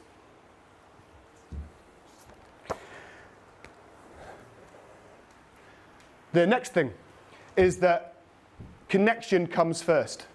So for us, we're going to be beginning, and it's really incredible to see, is he gone now, Sam Rowlands? So we actually had Sam Rowlands, Assembly member for Wales here, and he's on 2 working groups about reintroducing re-embedding it in the thing. So we're going to speak to them in the future, re-embedding nature connection into the mainstream curriculum as an essential element. So yeah, for me, education in, with and for nature to be embedded as an essential element of the mainstream curriculum. That is how we believe we're going to start making some progress towards this disconnection that results in single-use pollution.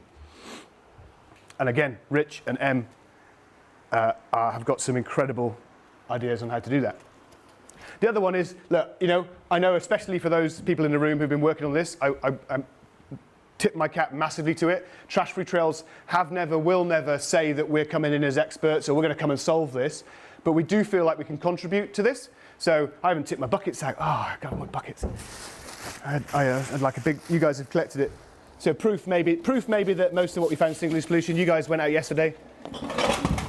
There we go. Except for that, that's not single-use, that shouldn't have been dropped. All right, so 24,000 of the things that we found during our report were drinks containers that would have been captured by DRS, by an all-in deposit return scheme. I don't need to say any more than that. You know, this is an absolute no-brainer. Extended producer responsibility, absolute no-brainer.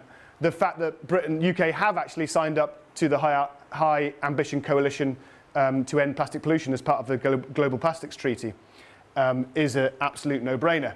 And banning disposable vapes with immediate effect is an absolute no-brainer. The little star there because they are foul and pointless things, and somehow we're in the same position that Martin identified with that cigarette thing, is that they're able to market them to our kids, to my niece, and it makes me extraordinarily angry. So these are no-brainers. This is acknowledgement and transparency. There's no conversations now to have, you know, it isn't that. So again, when no-brainers are in play, again, Surface Against Sewage know this really well, when no-brainers come into play, there's lobbying behind the scenes. Well, why aren't they bringing it in? It makes no sense. It makes total sense because someone is powerfully lobbying. Lobbling? Oh, lobble. When they announced they were going to bring a deposit return scheme in pre-Snap election, Theresa May election, it almost happened when Michael Gove, weirdly, was the Environment Secretary. It was going to happen, and then she announced the Snap election. Coca-Cola, a Sky News reporter leaked an internal presentation by Coca-Cola where they had a threat matrix. And you can Google this, Google Coca-Cola DRS threat matrix, it's incredible. Top right-hand corner of that, live threats that we need to take action against, deposit return scheme. In the same breath, they were saying they supported it. So again, watch out for what they're saying versus what they're doing. So yeah, these are no-brainers. And again, people in the room, it's wonderful to have one company who's on our top 10, all of our top 10 branded items. There's only one company who have the guts to be here, and that's Red Bull. There's only one company who have the guts to own the fact that they are third in our most branded items. Okay? It starts with that, acknowledging it. So yeah, the next one, too. It might sound simple, but I am completely and utterly fed up with polarization, back and forth, the blame game. Okay? You get, on one hand, there's a campaign again called Return to Offender that used to enrage people so much. We used to send items back to the producers. And you get people who supported us so much, Surface Against Sewage, they supported us so much, but they absolutely hated that campaign. Because of the incredible job that the Litterbug campaign had done, we hate litterers so much that we give no quarter to them. It is entirely their fault. And that is, I'm sorry to say, that's training. We've been trained. It's Pavlov's dogs. But it is also not entirely. I didn't always agree with Return to Offender. I didn't like the term because it completely shifts the blame across the wording. It is not all Coca-Cola's fault. It is not all Lucasade's fault. What it is a shared responsibility. So the first thing, again, is we can't go anywhere until we acknowledge this and accept it formally and then begin to look at how we can put policy and legislation levers in to support that change. So that's what we're calling for. We're calling for that first thing. Just first. We're not going to try and go beyond that. Let's achieve something. I should have had a clicker in my hand, shouldn't I? It helps me to walk. And then the final thing is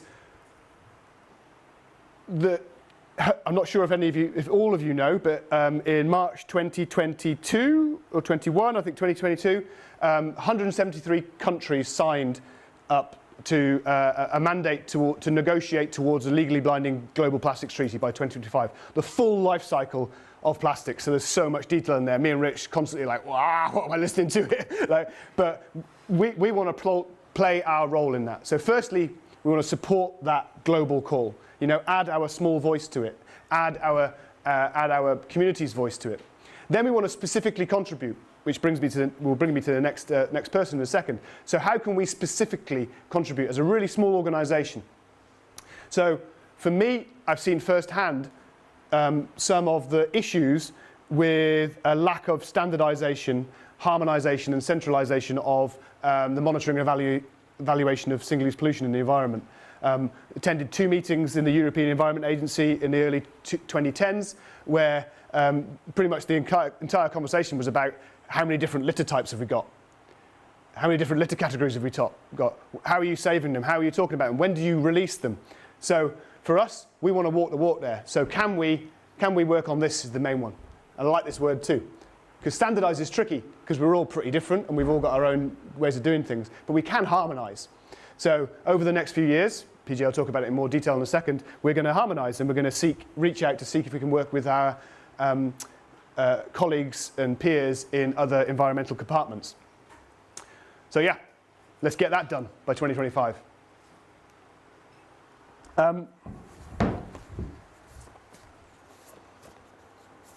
I did make another note somewhere, but I can't find it, so I'm just going to talk about it off the top of my head. So the next thing is, again, I talked to you earlier about accountability and progress. So these are quite high level, you know, and I'm probably going to collapse tomorrow morning and in about 2 weeks' time realise I haven't thought too much about them, if I'm being honest and transparent with you. But what is really important for me is that we make immediate progress, take immediate action off the back of these conversations. And that's what makes me so incredibly proud and excited to introduce you to Trash Free Trails' first ever research officer, whose pretty much first ever day's work is today, to tell you what she's going to be up to.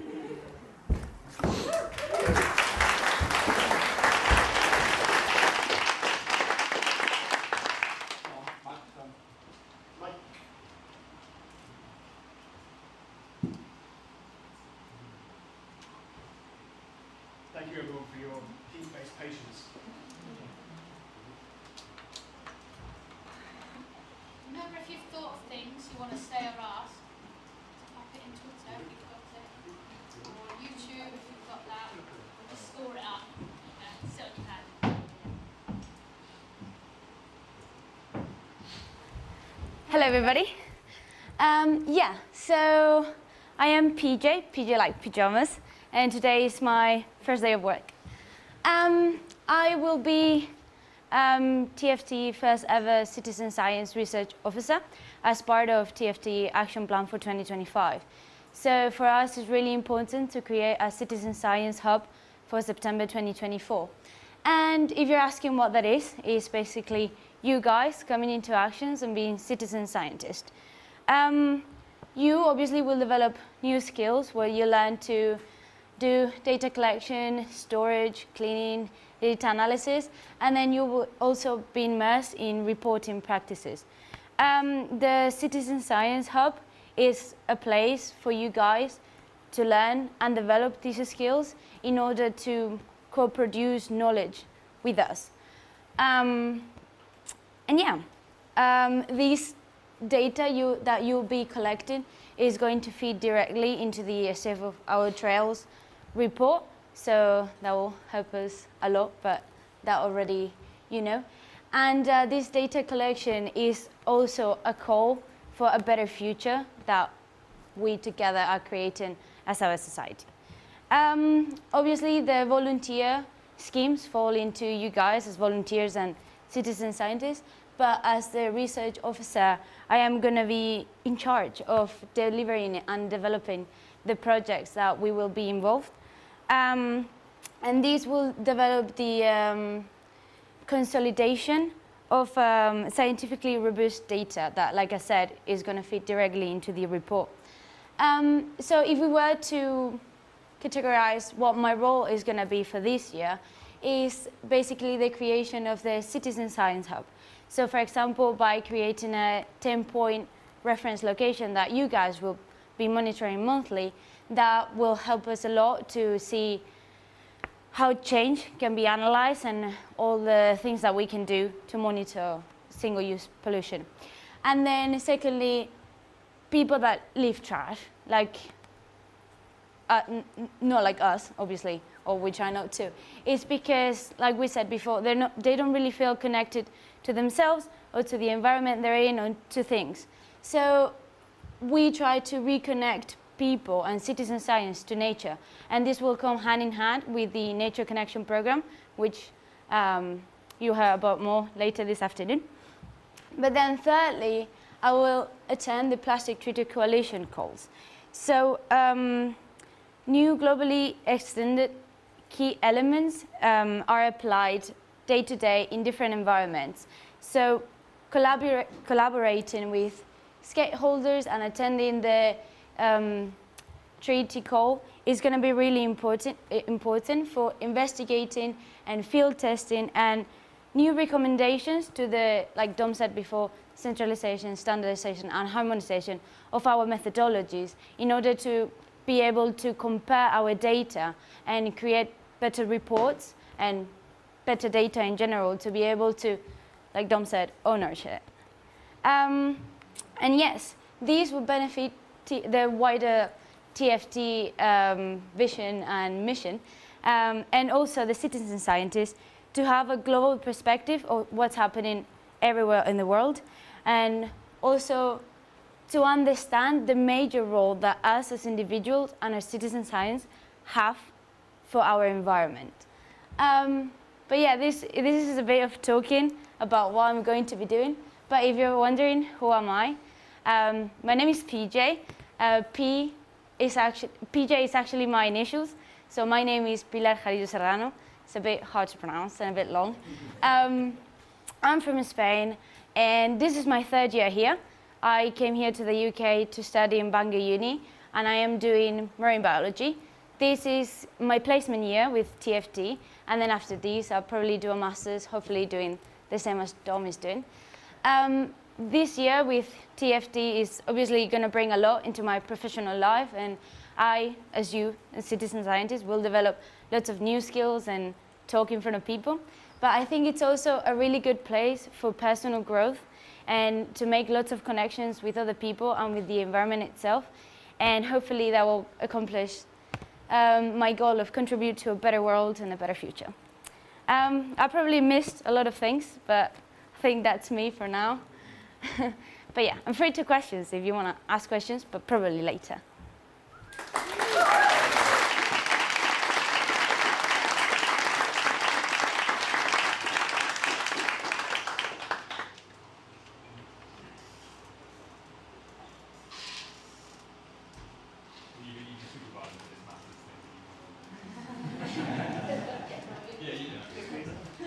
Right, I don't know about you, but I am absolutely roasting, so I'm going to keep this bit as short as possible. Thank you so much to everybody who's spoken this morning.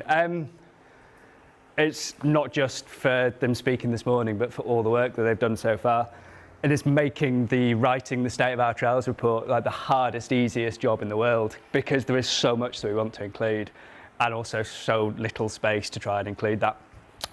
So I've just realised I've forgotten a prop, and I've dropped or knocked stuff over. Oh, God. So yeah, originally we were hoping to get the report ready for today, and we realised, you know what, it needs more time. We need to focus on it for a little bit longer.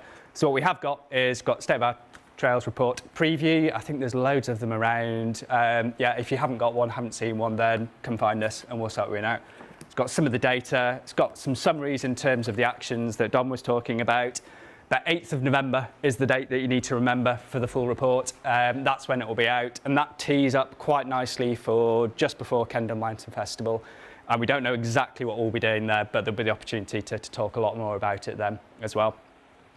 Yeah, I think the only other real thing to talk about is if you want to find out a little bit more about the methodology that Dom's been developing and using, he's going to be outside during the next break, going to be working through it, then yeah, go find him, go find out a little bit more about it. And thank you so much for listening, finding out a little bit more.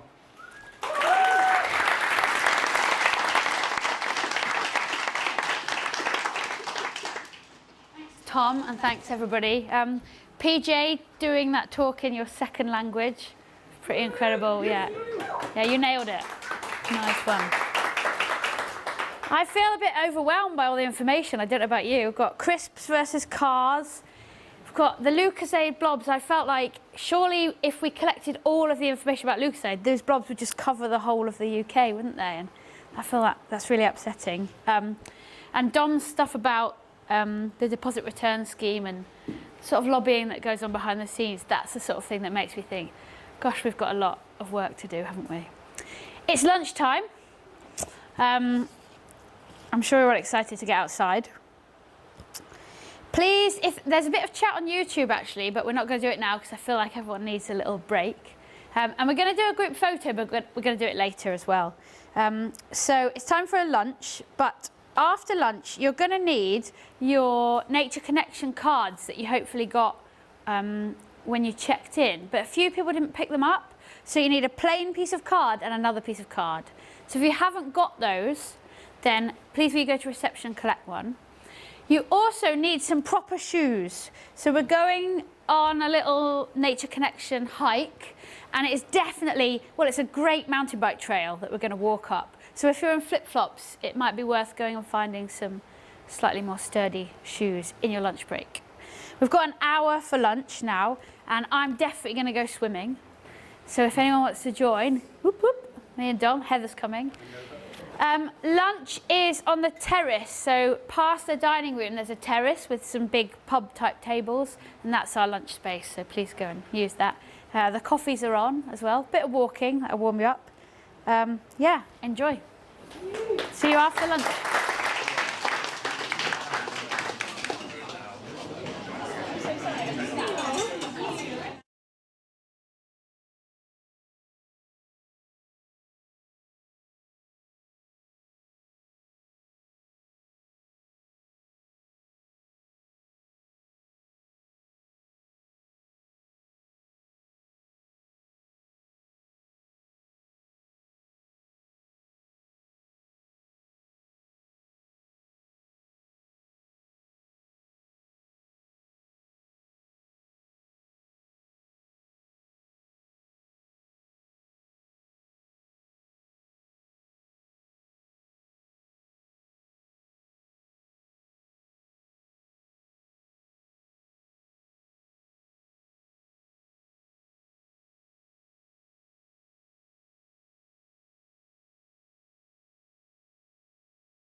Hopefully we've got everybody, we've gathered everyone back. We haven't lost anyone in the lake. Did anyone go for a swim?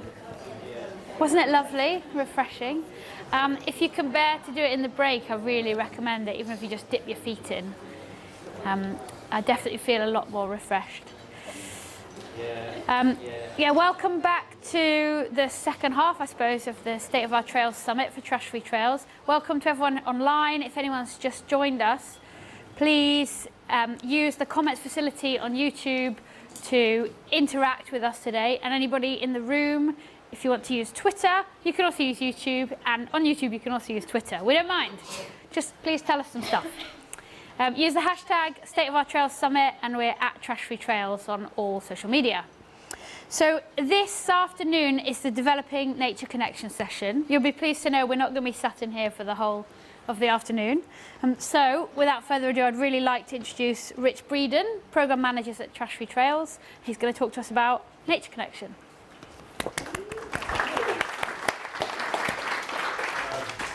Thank you, Rachel, and thank you for everyone that's spoken before me today as well. I always find with these things, the more I prepare, the more you worry, the more notes you take, the more you worry, but actually sometimes it's just better to listen. So that's what I've been doing a lot of. And yeah, again, thanks to everybody in this room for listening.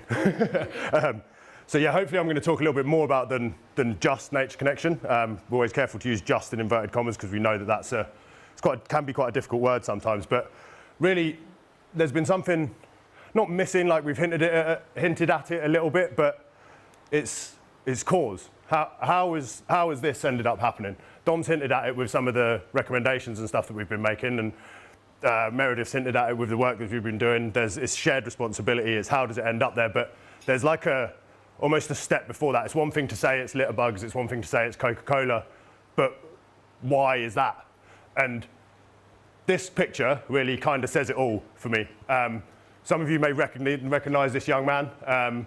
His name's Billy, and he was one of the first students of the Trash Mob Academy, which is our education project that seeks to develop self-esteem, confidence, and overall well-being in young people.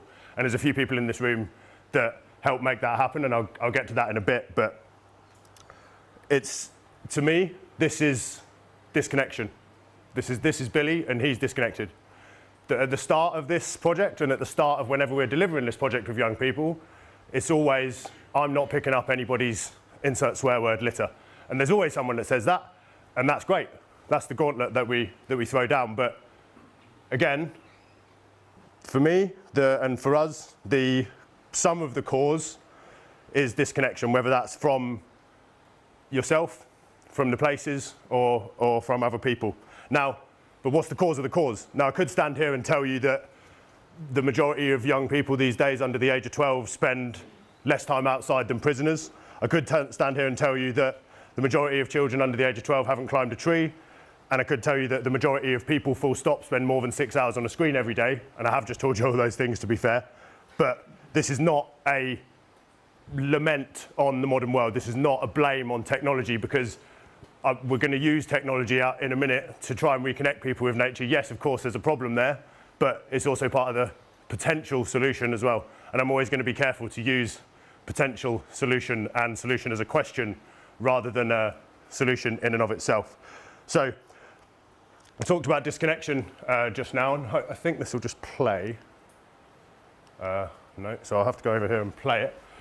So for me, and I think for a lot of people in this room, you might be able to agree with me. So I was up Cruz the other day on what was probably the clearest day I've ever seen, full stop. And I'll let it play.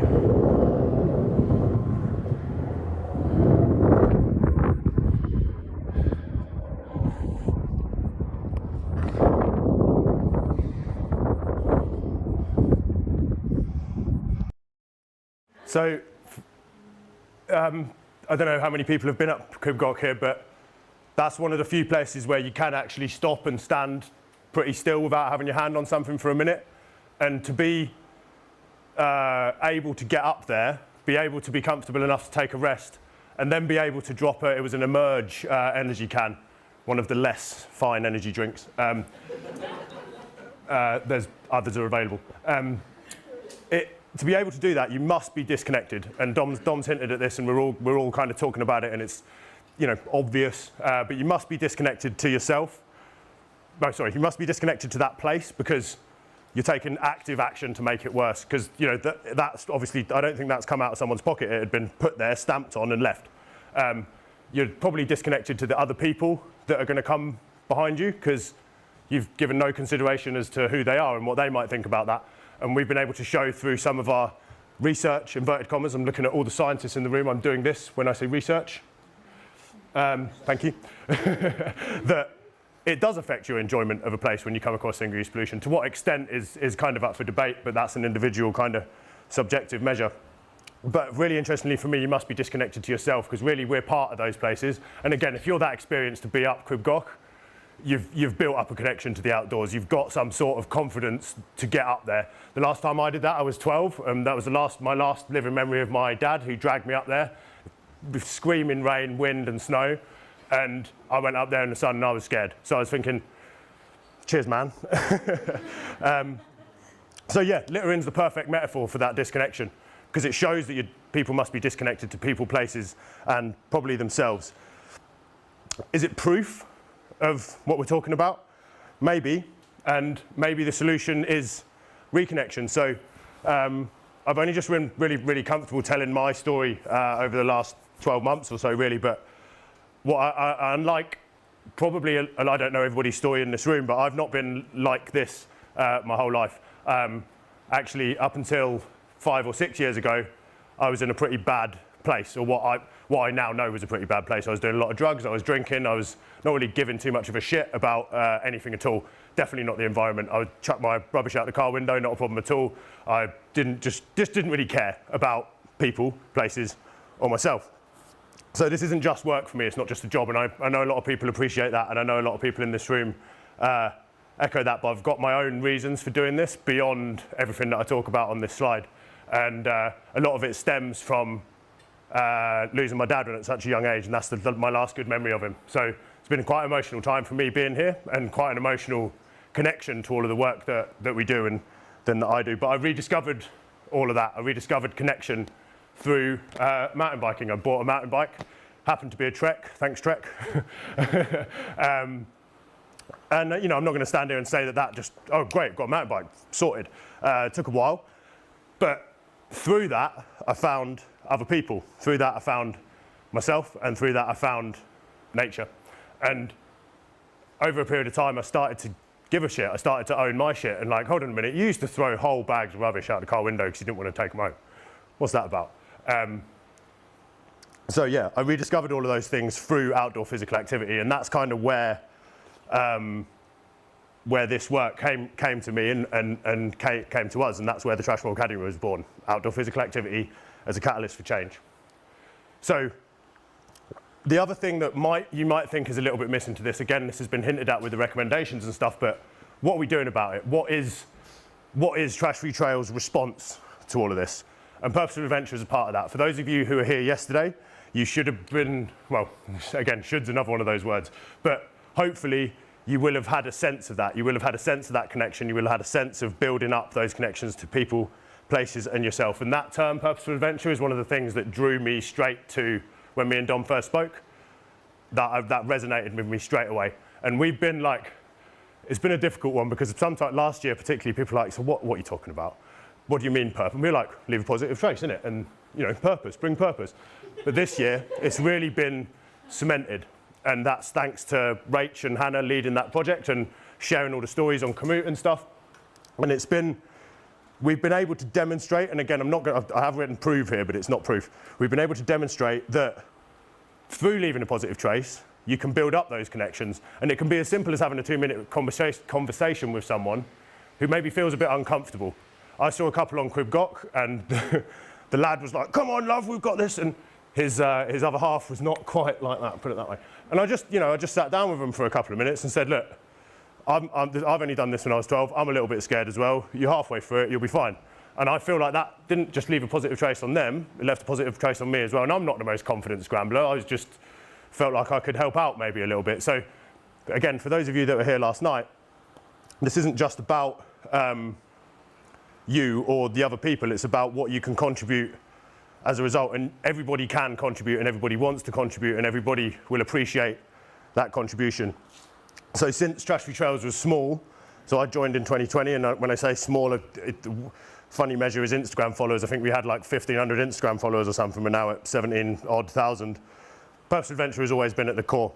And Selfless Isolation was the first project that did that. And through 3 years of Purposeful Adventure, we've been able to reconnect people with people, places, and themselves. And that's kind of where nature connection comes in. So I'm asking a question here.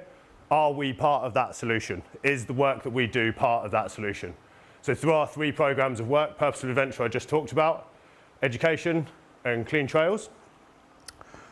With the Trash Removal Academy, so this is thanks to Sprayway, Hope and Kotick and Go Ape, we've been able to deliver this. We're looking at probably 600 young people over ourselves this year, and then it's difficult to put a number on the amount of people that have downloaded the resources, but with that we're developing connection and contribution at the same time. So I did call this talk contribution through connection, and that is what we're achieving, but it's actually happened at the same time. We're developing a sense of contribution and of sense and connection, and they both, talk about a causatory interest, they're both together at the same time. And the really interesting thing is that these kind of all flow together. So during a trail clean, for example, that positive contribution that's repeatable, relatable, easy, is increasing people's nature connection. And a deeper engagement through deeper, like the more you do with the State of Our Trails report, the more analysis you do, the more conversations you have, the deeper you involve. And I'm not just saying like get involved more. It's the deeper you do that, the more connected you'll be to people, places, and yourself as a result. And again, don't just take my word for it. Go and have a go. Try it. And again, for those of you that were here last night, please disagree with what I'm saying. I really, and I don't want to sound like, oh, nobody ever disagrees with what I'm saying, but it's very easy for me to stand here and look at a group of people that all look the same and everybody nods their heads. That's great. But if there's anything that sticks out to you as like, hold on a minute, that doesn't quite work, or I don't think this person that I work with would appreciate that, then we want to hear that, and we need to get more of those people in the room to be able to hear that and to be able to be given an opportunity. So before I go to that, we want to know more. We want to understand more about how this process works. We want to understand more about what nature connection means to people and how we might be able to improve and increase that amongst not only our community, but new communities that are trying to fund and help out with the Purposeful Adventure Fund. The trouble with that, and the trouble with measuring improvements in the psychology of mental health, the trouble with measuring nature connection is that quantitative measures are difficult to get. You know, you could say 9 out of 10 people's nature connection increase and 96% of that and all the rest of it, and that works. But, for us and for me, a lot of the time there's more value in what we call qualitative data. But that is very difficult to turn into quantitative data. There are ways of doing it through mixed methods and, you know, counting up themes and stuff that I'll talk in a minute. But through thematic analysis, you can identify, analyze, and report themes within data. And those data can be question responses, they can be interview transcripts, they can be conversations that you've had with people. And the great thing about this and the work that we're doing is, and Dom said this to me a while ago when I was just come out of my master's, and he goes, "You're not doing a master's anymore, so you don't have to do this. You don't have to do academic rigor." And I was like, yes. So we don't. So we haven't done it like that. We've gone through a few different types of research, inverted commas, in our internal research that is more like surveying, that's been able to demonstrate some of the stuff that I'm talking about. And I hope, so Martin, when I first spoke about nature connection, you said that you were grateful that I'd put up some papers and stuff because it can be quite a nebulous term. And at the time I was like, you know, fuck off, Martin. Like, this is what I did for my degree, and I took a bit of offence to it, and then I sort of thought back on it, and I was like, actually, that's correct. It can be quite a nebulous term, because it's like, oh yeah, of course I'm connected to nature, but what does that mean? And how can I go about improving that in myself and amongst other people? So hopefully today when we go outside, we'll be able to demonstrate a bit of that to you, because I'm sure there's people in that room, and I know, again, everybody's nodding their head, and that's great, but I'm sure it might still be lost on people in the room. So this is some of the stuff that we did, and we created, along with M. Pope and Stan, we asked our ambassador team a series of questions on the 5 pathways of nature connection that, again, we'll talk about in a bit, but these are just some of the responses that we got, and this is the kind of qualitative data that we're going to be going through the themes of shortly. So we're asking people, take yourself to a place of nature that you feel comfortable in. What can you hear? Notice your favourite smell. How does closing your eyes change your experience? Write 1 sentence about how you feel. So for me, some of this stuff is just absolute gold. Some unknown traveller just inside the copse, dancing in a ballet for my attention, enhances the richness of the experience beyond what you can see. We're passengers hoping to be, this is my one, by the way, so I obviously made it a bit bigger.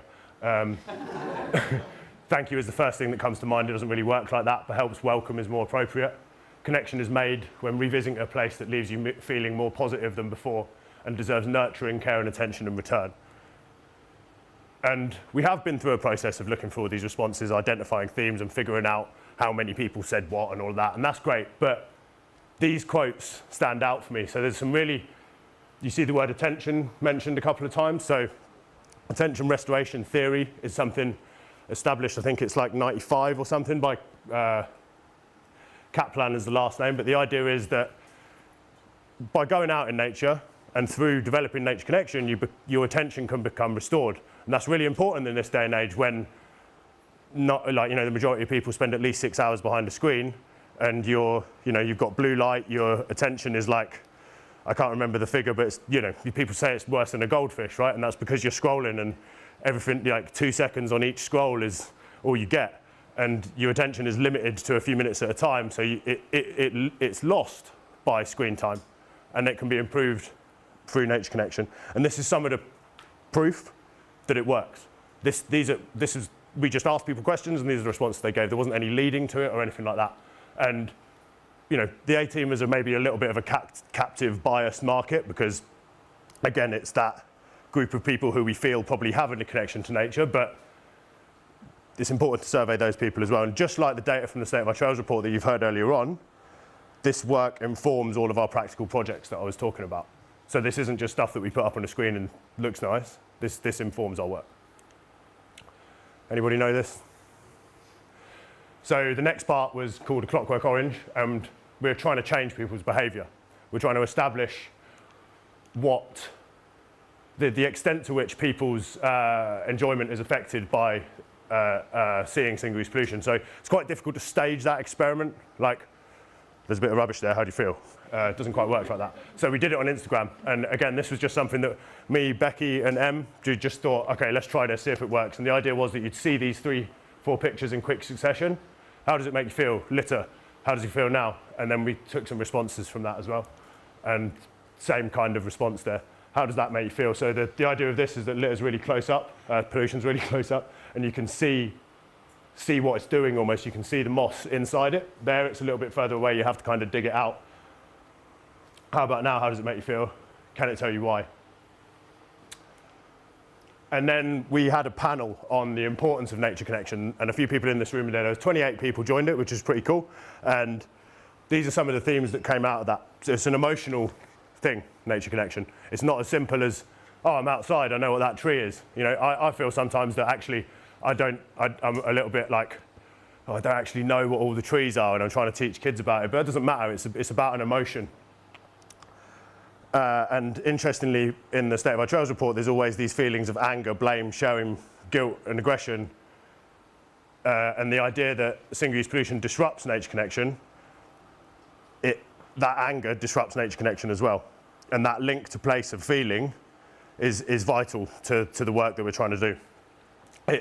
Single-use pollution desensitizes, has been desensitized. So if there wasn't a process of desensitization, it would be overwhelming.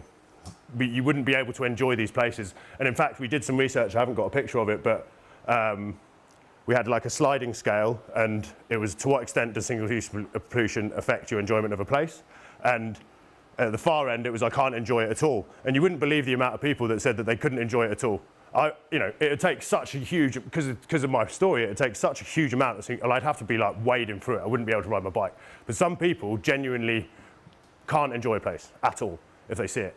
So the fact that we've become so desensitized to it is important. Was the urban environment contributing to disconnection versus rural? That was kind of debated a little bit because, again, it's an access thing.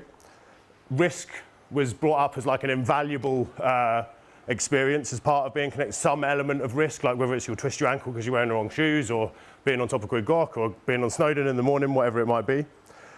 Young people in particular, outdoor education needs to integrate this element of risk, whether it's large or small, to develop that sense of nature connection in people.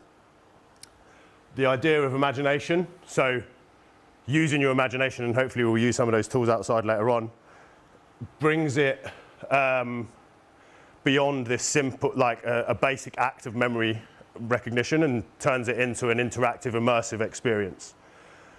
And then finally, does nature, this is really interestingly, does nature connection, is it equitable? Is it easy to access? And is it the same for everybody? Is it the same if I go out there as one of the kids that Tyler works with, for example? Is that the same experience for all of us? And we don't know that without access. We're never going to figure that out if we can't help more people to access the outdoors. And then finally, single-use pollution again was brought up as a repeatable, relatable, and recognizable way of positively contributing to the world around you. So after that, we analysed all of the, after that we did some what I called semi-structured interviews at Kendal Mountain Festival, but actually we just asked people these 5 questions and attributed some of these themes. So belonging and ownership always comes out as a strong like mediator of nature connection, I guess.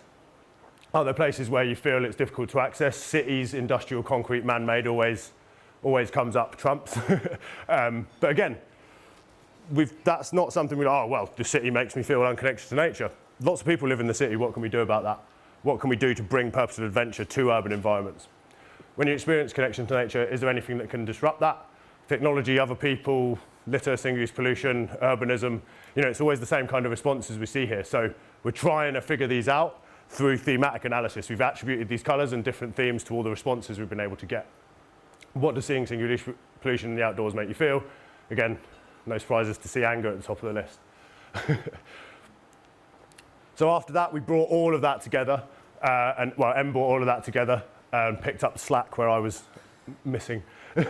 And these are the kind of themes that we came up with there. And the next stage of this is something that you guys are going to get involved with pretty much right now. And we want to mirror what the State of the Trails Report has been able to do, being the first of its kind to establish causes, impacts and prevalence of nature connection on our recreational trails. Because if we're going to present nature connection or connection broadly as some sort of solution, we need to understand what that means, and who better to help us understand what that means than the people in this room. So we're going to go outside. You've all got your cards that you were given at Violet has got. If you don't have one, just come and grab one from Violet on the way out. And so we're going to meet just out the front of the terrace. You might have seen me messing around with some rope out there. We'll head out there and we'll figure it out. If you are watching on the live stream, you can do this. So we'll leave that slide up, but also one of our live cameramen is going to follow us outside as far as they can. If it cuts out, then you can cut to this activity. Otherwise, please feel free to join in online. So yeah, thank you very much, and I'll see you outside.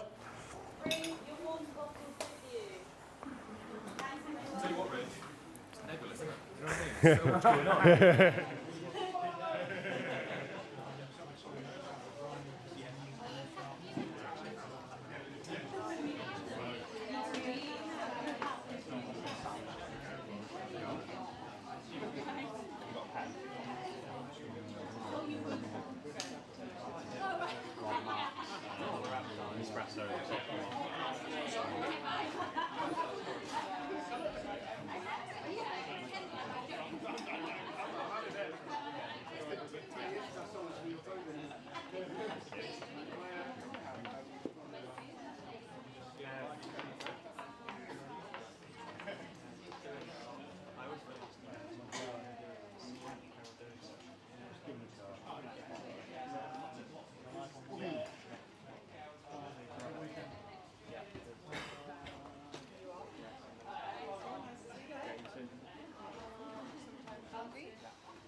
Oh God, yeah.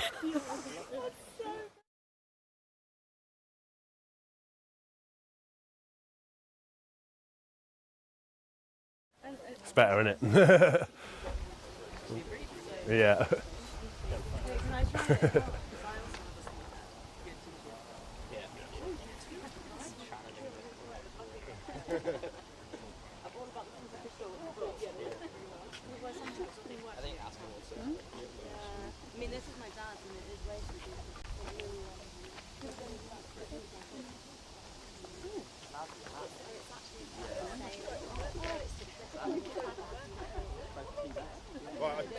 I'll just start talking now because I've just been informed I went 10 minutes over there and I only had 15 minutes. So I even timed it, so I don't know what happened there. So nature connection has only really been studied scientifically since 2006, and the first person to do that was a guy called Wesley Schultz. This is a version of his inclusion of nature in self scale. So what I'd like you to do is position yourself where you see yourself. So this blue ring, we can say that this blue ring on the top row is yourself, and the other different coloured rings here are nature. So if you see nature here and yourself here, I'd like you to stand somewhere along here, and all the way along the other end of the scale would be absolute inclusion of nature in yourself. So quickly do that, and then we'll go off in our groups. Be honest as well. So it's on 20. Somebody be brave. Some people aren't going to go that way. That's the idea. So that's Alright, so the bottom one, this is... Sorry, you didn't hear it. So this is yourself and this is nature. So the idea is that if you see yourself as part of nature, you should be that end, and if you don't, be that end. Okay. Thanks. Great, so we've got a decent enough spread. We got a photo of that? Not yet?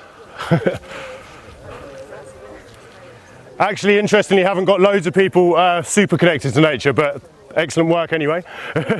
Okay, so could we get split into our groups? So there's 5 rings there. 1, 2, 3, 4, 5. You've got a number on the blank card you were given. Should be equal size groups.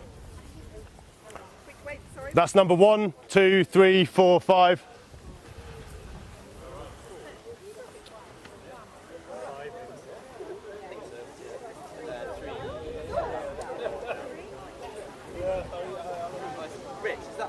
That's number 4, that's number 5.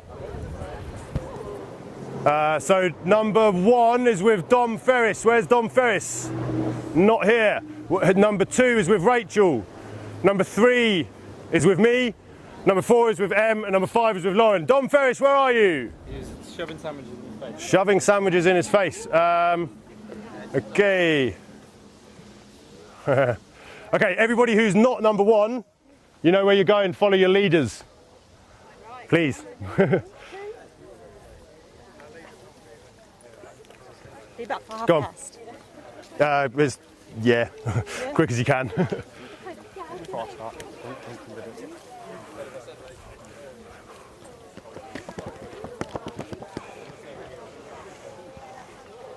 There's your group, sir. Right, thanks everybody, follow me.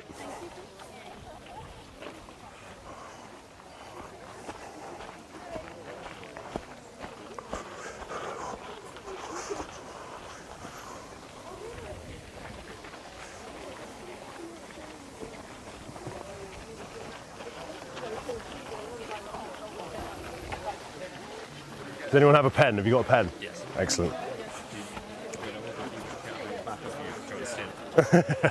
Please do.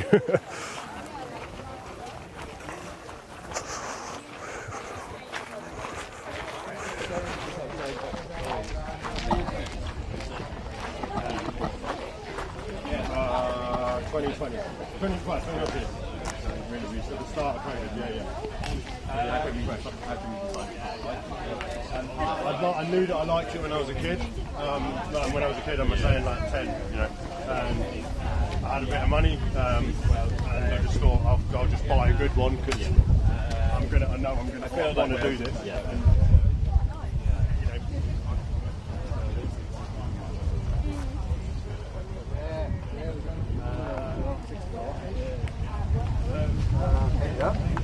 Of course, just e-bikes in boost mode. This means they're up at the top. A couple of pictures. Came back down, yeah, just on the back run. I think it's not the right time. Yeah. I mean, we don't need a bit longer than that. You stop.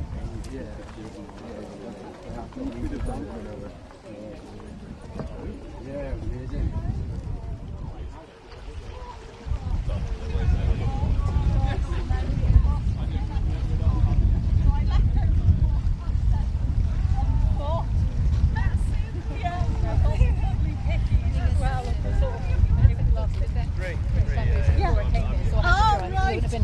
The oldest. Right.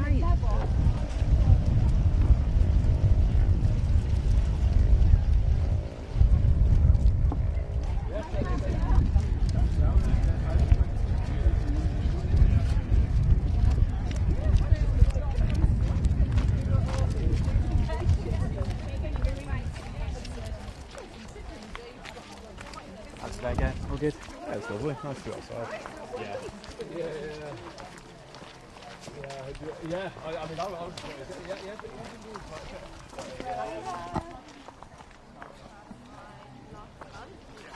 And now it's just really excited to be like so much crazier. It took us like 5 hours to drive.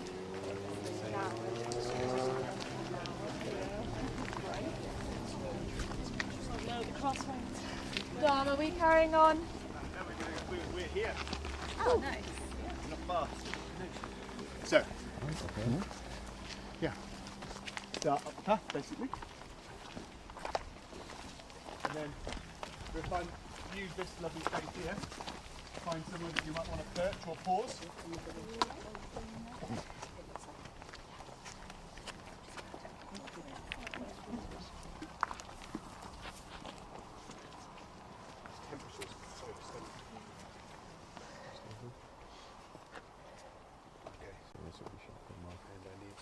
Sure.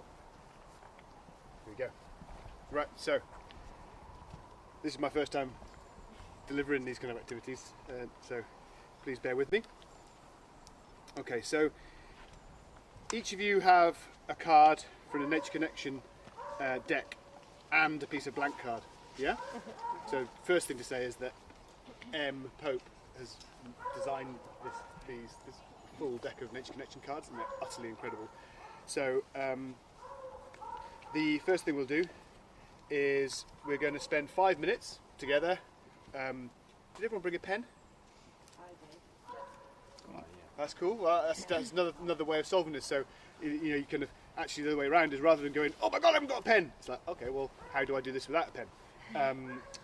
So what I would like you to do is to find somewhere comfortable and spend 5 minutes considering. Well, this is a whole thing together, so we've got 5 minutes, and the first part is to consider the questions or the statements on your cards, and then spend some time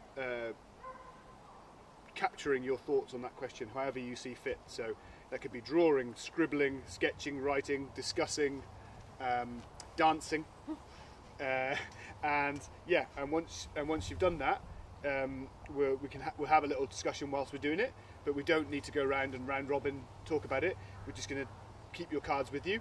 Obviously we're going to use them again in this activity, and at the end we're going to hang them up in a special place that we can use to make sure we capture everyone's thoughts at the end of during and end of the conference. So that is it really. So again, if you feel more comfortable chatting with someone that you've been chatting with already about this, then please do it that way. Or if you'd rather just sit down after a day of talking and consider it, which I might do, and we'll re-engage as a group in a few minutes. Is that all right? Okay, thank Any you. questions? Yeah. Yeah.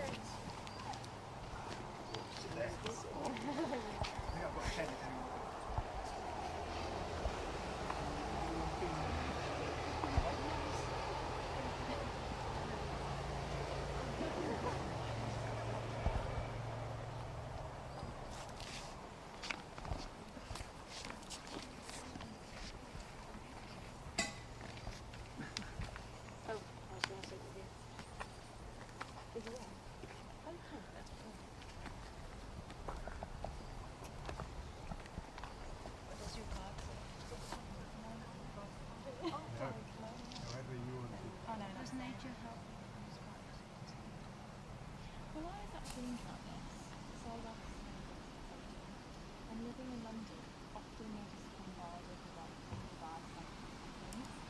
And not being close to nature, I think, can be quite a negative thing because you don't then reconnect with nature, so you're just constantly bombarded with all this negativity, and then there's nothing else that you do.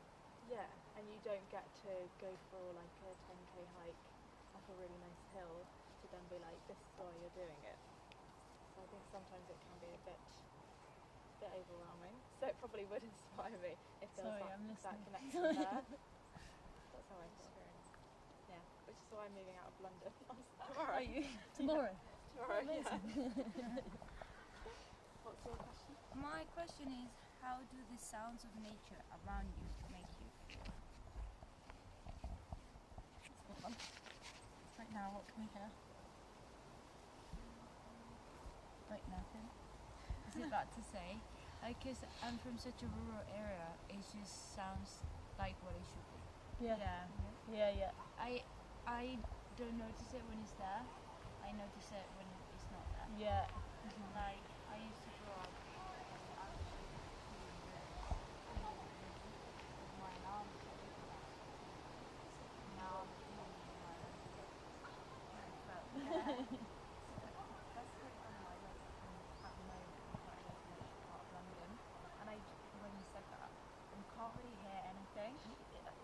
from feeble and a mute, like yeah. a muteness, Which is actually quite weird when you think about it. Yeah, it is That's strange. not like the norm. No.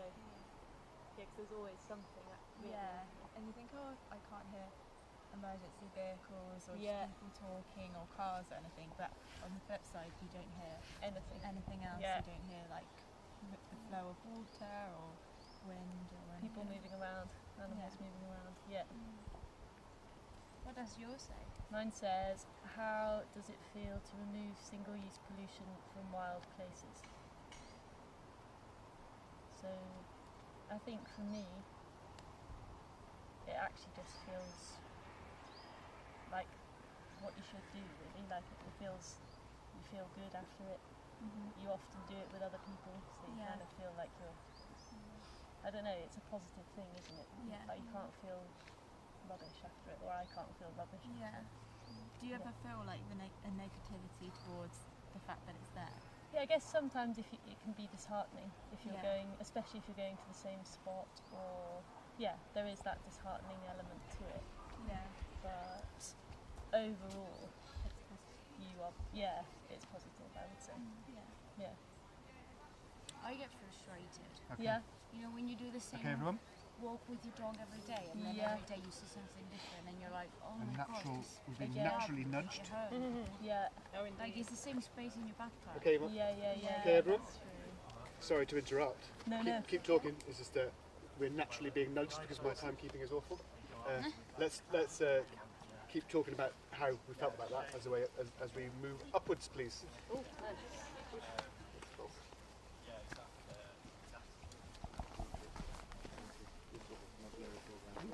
Okay, got everyone? Sorry. I wasn't expecting my thing that I'm doing right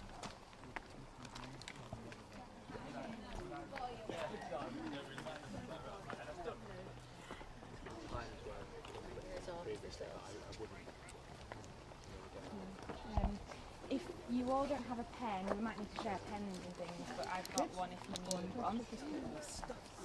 I've just left it.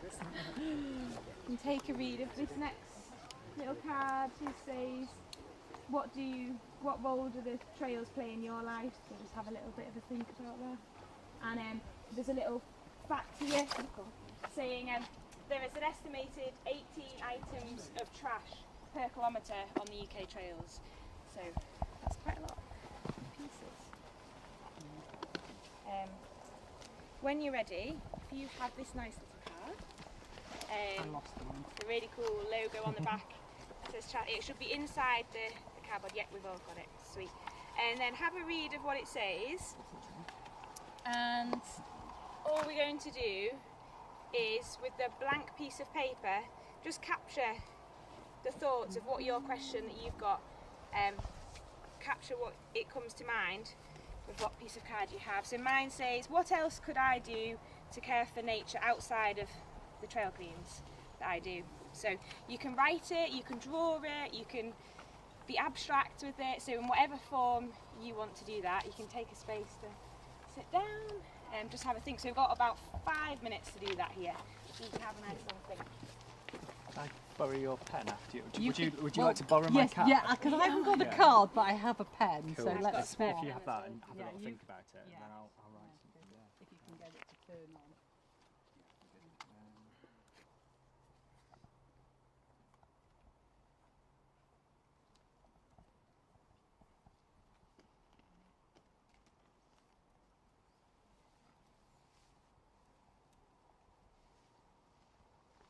You can chat between yourselves as well with what the question might mean to you and share ideas. Sorry, Beth.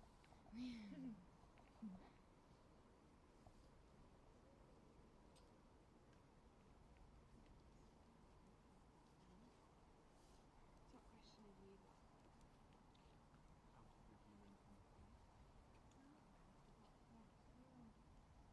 Yeah.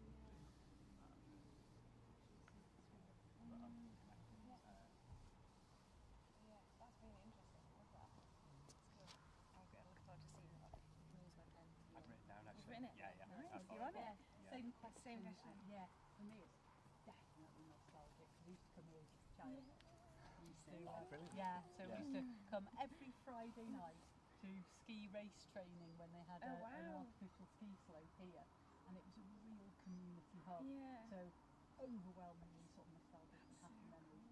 And it's the first time I ever had Coca-Cola. Wow, you can remember that. that. It was a treat was being bought in the bar because parents were like absolutely against it. So So I feel like your sense of connection to this area is so massive. And that's so cool that you're here. Depth of the roots. Pretty deep. And as a sort of younger adult, I used to work here as well. Oh wow! So you've had like your whole stages of life. But then kind of shifted and went and worked in South America and switched to kind of more academic side. So You've got to close your eyes. Were you closing your eyes? And now I kind of copyright and sort of work with a lot of people who are writing out. Mine was focusing on the horizon. What are you enjoying about it? Which horizon? I choose the top one. I'm not sure where it is. Find one thing in nature around you that brings you joy and explain your choice. One thing. Only one. That's a big question. It's a big question. What's the question? Find one thing in nature around you that brings you joy and explain your choice. Oh wow, yeah, that is really tough. I'll let you off if you have more than one. If you could create the perfect post-trail clean chill spot, what natural features and wildlife would there? Describe the scene. Oh wow, that's quite a big question. That's a big one. See you in about 10 minutes. Yeah. I've got it. I just love flowing water. It's got to be like a babbling brook or something like that. It's funny you said that because that was the first thing I thought you were going to talk to us about down there, and I was like, it's definitely that sound of water is like, to me, I'm like either in the mountains or either by the water. So is the water, do you feel quite connected to water? Yeah. I've just spent like the ban in Anglesey this summer, and I've spent so much time there with the kids, and it's just been really lovely, but really just really simple, spending every day taking the dog along the beach with the kids and then picking up stones and shells and then taking them back to the caravan. It's been so simple, but probably one of the holidays where they've just loved it.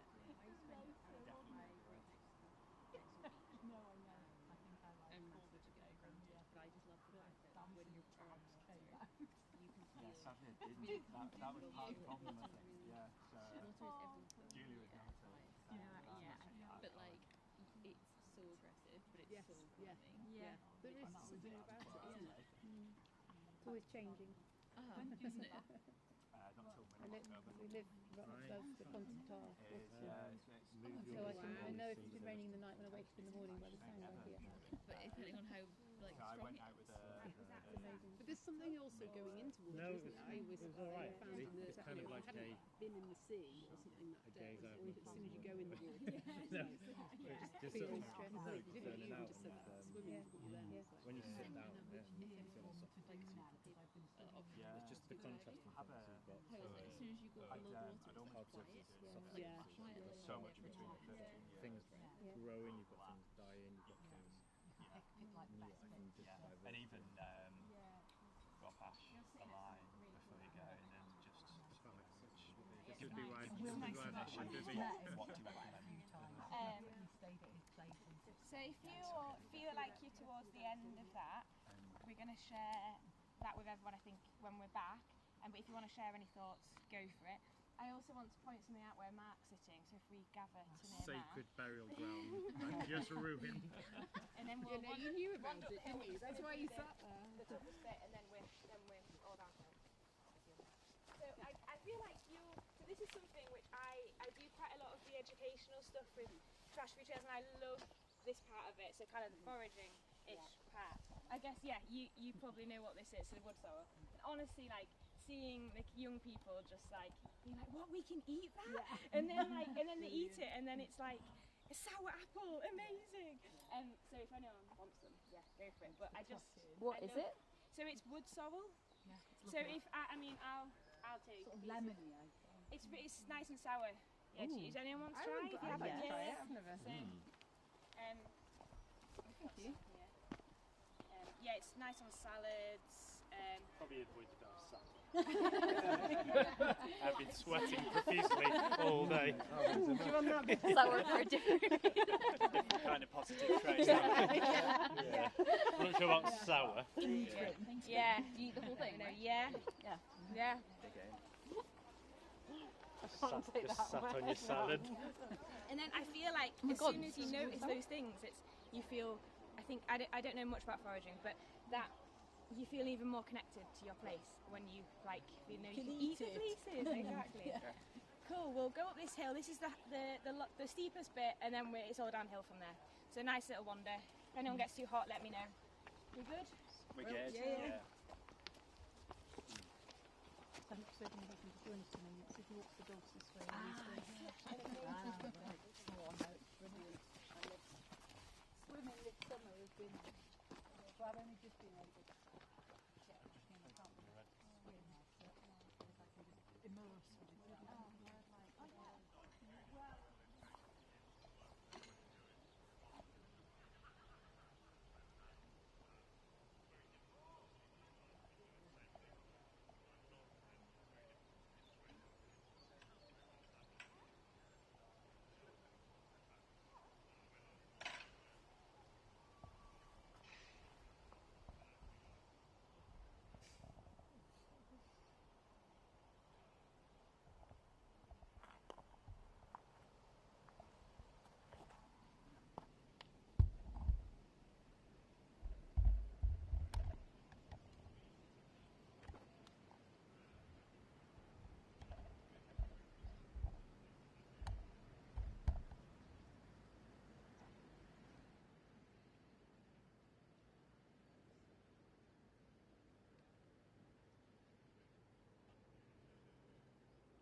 Glorious this afternoon, isn't it? Having been for a swim and now being in the shade. Yeah, it is. This is the one.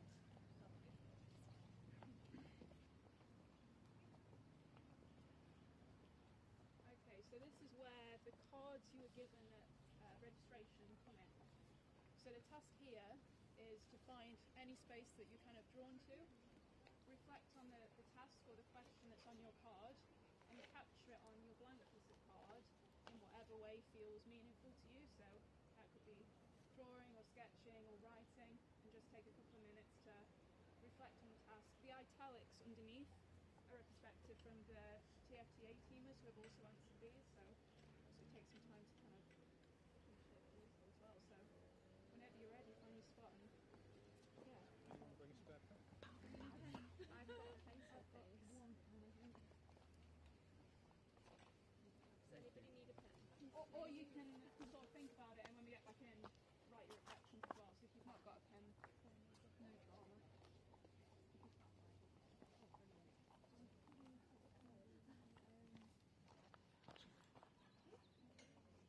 Double check it's sharp pencils or sharpening pencils. Thank you so much. It's okay.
whatever. Talk about your rocks if you want.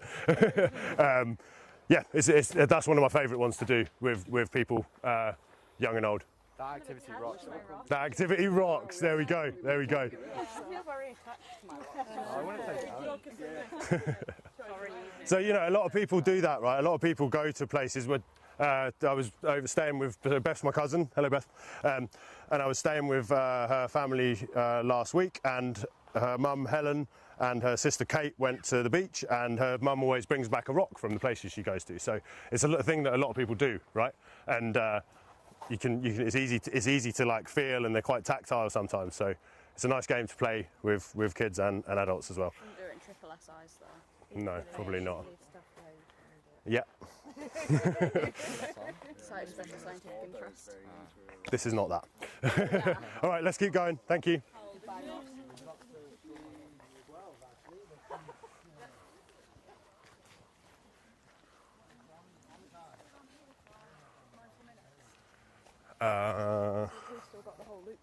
Yeah, we have. So I'll just get them to write their cards, and then we'll just. That's probably the best bit. I feel like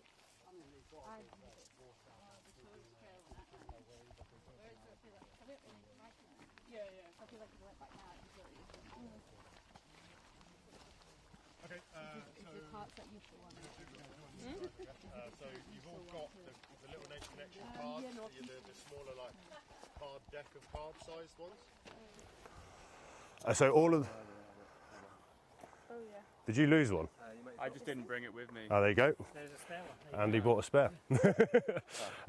So these are on the 5 pathways to Nature Connection. So you should all have, so within this group, there should be the different colours and the different pathways. We developed the questions based on those pathways, and we asked our ambassadors to write the responses. So on each one of those cards, you'll have a question and a response.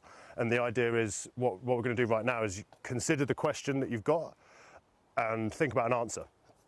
And on the bit of paper that you should have, if I don't think everybody's got a pen. Everybody got a pen? Yeah, I brought a pen. Okay, so if we can share pens, that'd be great. But use your card to express your response to that question.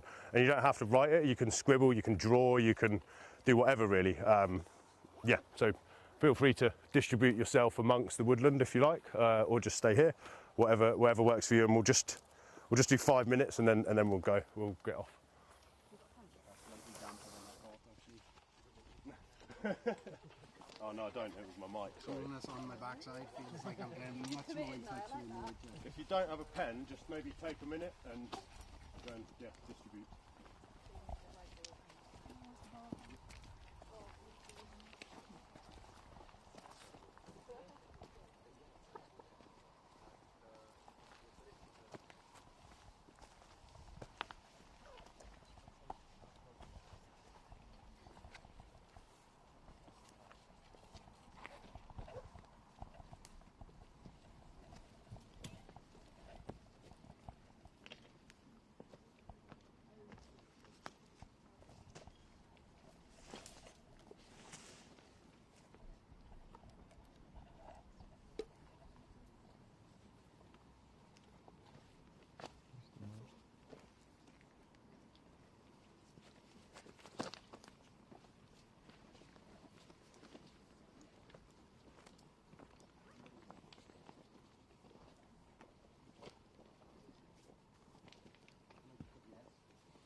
connection, like when you're really the most sort of sensitive to it. Yeah. It's just interesting. It's massively influenced by sound. Yeah. That is an interrupter. Yeah. You know, that interrupts you. The connection with sound. But 90% of the time I go into it. I'm not looking down the road. It's funny, to be fair, like mountain biking probably isn't the best vehicle for nature. Yeah. Depends what you're doing. Like, gravel riding might be a bit better for it. But yeah, you're right, man, totally right, 100%. But again, contradictory, you know, what allows you to get just remember, it's about moments, not minutes. So if you get to the top of the line, or you get like you stop halfway down the road, it's not about the whole day, the whole hour, or half hour. It's about those moments. And actually, I'm really interested in that feeling like going up whatever. Like that is really close to it's actually psychologically, I think, really close to the feeling of total stillness. Because when you're doing that, you're totally in. That's all you're thinking about. You don't think about what time it is. You don't think about your emails. You don't think about your phone calls. You don't think about grief or whatever the fuck it is. Yeah, it's like else. meditation. That's all you've got. And in those moments of stillness, that's very similar as well. That's why I first started mountain biking. When I first started mountain biking, it was like when you So were concentrated. you couldn't possibly think about anything else. Yeah, and if you did, what happens? And I was only thinking about the trail at the time. But yeah, so it's interesting because I agree with you that it's difficult to attribute mountain biking to nature connection, but you've kind of got to be connected to the trail at the very least because you're so focused on it. Yeah. The moment that, a lot of the time, like some of the stuff in the Gwider, if you don't think about it, you're off. I mean, I do go a lot of times when you summit, you just take a minute to actually look down at the busy world.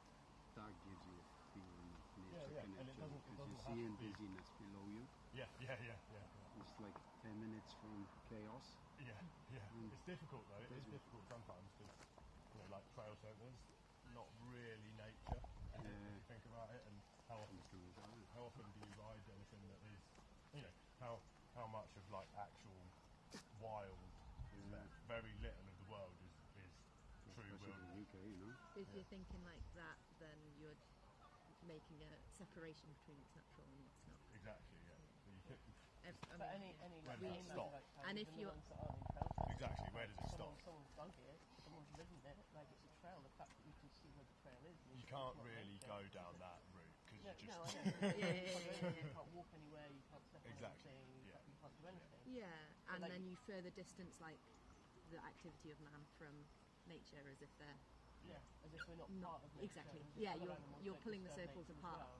Yeah. You look on the tree and you see a bird next to it. Is that nature? Or the bird made it? Is the bird nature? You could take that, and the other end of that is like plastics nature. If you're going to be like that, everything is. So I guess it's not whether it's man-made; it's whether it's man-made in a way that is not integrated into natural cycles.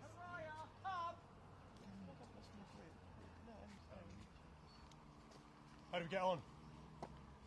Works for someone. We okay? Do you want to come back down here and we'll go back down the water, down by the water just for a minute? Can you capture us? We'll go back down the water just for a second.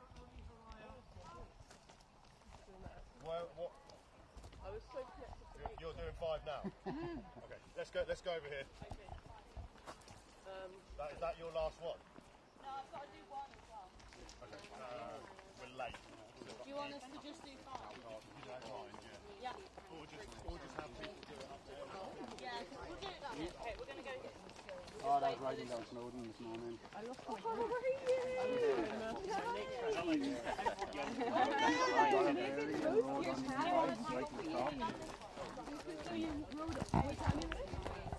So we started out to the clock, and then we went to the summit, and then go back down, and then come back to breakfast.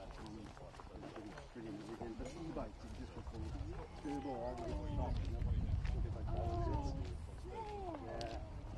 It's funny we come down like all this, I would say, yawns, black, and no water, all the way down.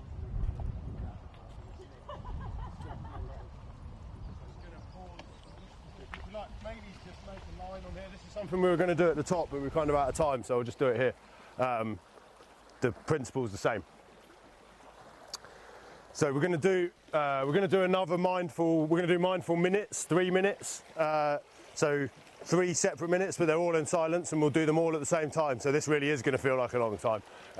So for the first minute, I want you to look as close in the frame as close as you possibly can. So whether that's down at the water in front of you, or like, you know, literally as close as possible. For the excuse me, for the second minute, I would like you to gaze into what we call the middle distance, so 25 to 50 meters roughly. And then for the final minute, I'd like you to look as far away as you can possibly imagine, whether that's the horizon, the peak of Snowdon, or as far away as you feel comfortable with at this moment in time. And then we're going to talk about the kind of differences. So I'll leave you now for 3 minutes, and I'll give you a little prompt at each minute.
For 3 minutes, what the different kind of visuals are in those 3 frames as well, like what's different about what you're seeing in those 3 frames. Like a lot of the time when you're looking straight in front of you, you can only you start seeing more detail than actually looking all the way in the distance, because you're focused on. I was looking on the sort of where the glitch, the sort of in the middle, and actually I'm not really looking at very much there. But when I was looking right in front of me, you start seeing all the loads of different details. So there's this idea that you should always try and look forward, but actually a lot of things are always a lot closer than you think they are. Go on, after you.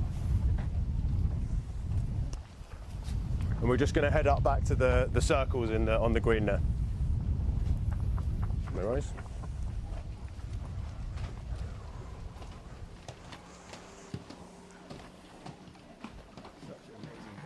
Yeah, it's great, isn't it?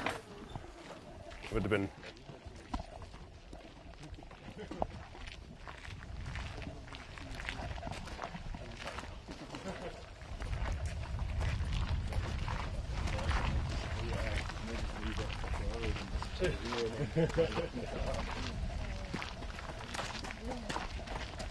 Oh, the M6 is bad.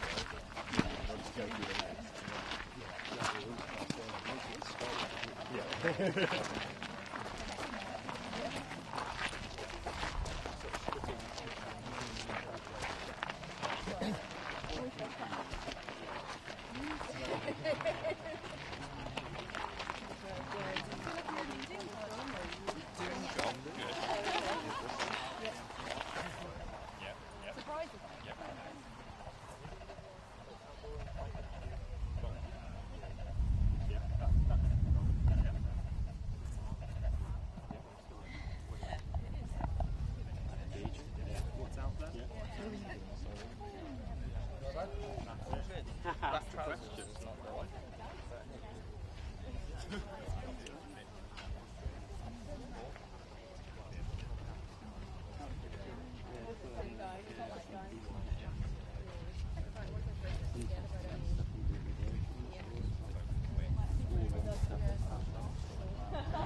touched it. Video. Really? Yeah. Didn't venture that far. No. Still, from there to really, I guess there's nothing away. Yeah. A couple of branches. Enough that various bits of transmission kit that I've used before would come to it and go, nah, I've never heard of it being this reliable. No. Yeah, is it Holyland, whatever it is? Yeah. So? Cool. No?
Imagine that. Yeah, I can't. Very good.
please.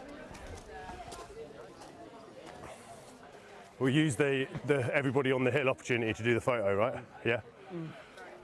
Right, so remember the... yeah. Let's get, if you're putting everyone there, yeah, we're going to get them to rotate. Yeah, it's fine. Yeah, yeah. Self-scale. So again, when we do this with young people, we aim to move them up the scale. So that wasn't leading, but... If you could please arrange yourself, again, using the scale. So remember, the top is yourself and the bottom is nature, or vice versa, it doesn't matter.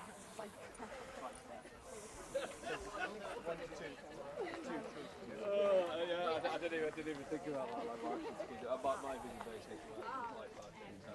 I was like,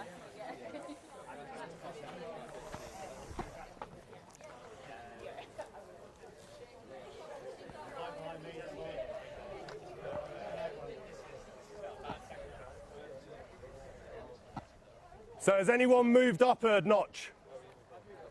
Great. Anyone moved up 2 notches? Heather, perfect. So that's what we're trying to achieve here, and it's great that, again, this is a bit of a captive market, because obviously, hopefully, a lot of you are connected to nature before you came here, but you see how easy it was. Just an hour, walking around in nature, learning about it a little bit more has brought you one step closer. We are just going to take this opportunity while you're all out here to do a group photo. So if I could get you all to rotate that way. I'd like... Joby. There's a bit of a slope here, so we can hopefully see everyone without the issue of like people having different heights. So if I start people sort of standing here and going back, fanning out a little bit. Yes, so that I can get a little ring. Like umbrella people, very tall people. Smaller people. Yes. Smaller people at the front at the top.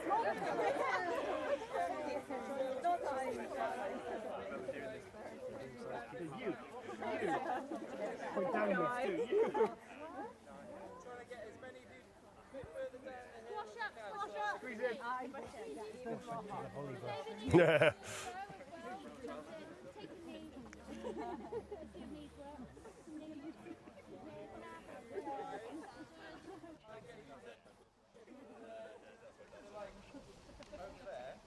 Duncan. I reckon. Duncan, Tom. 5 of you at the end, yeah. Lee.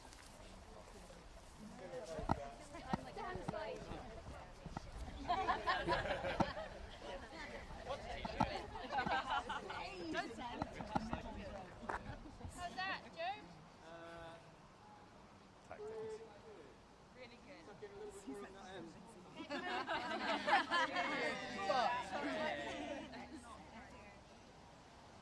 Okay, everyone looking as calm and cool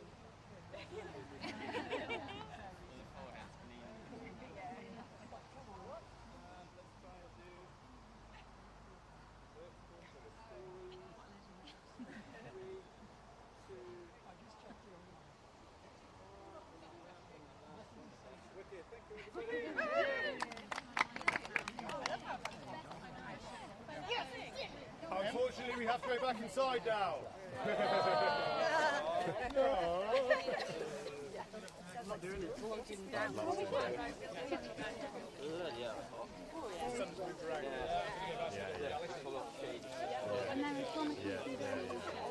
When you got there, you're not. But that's.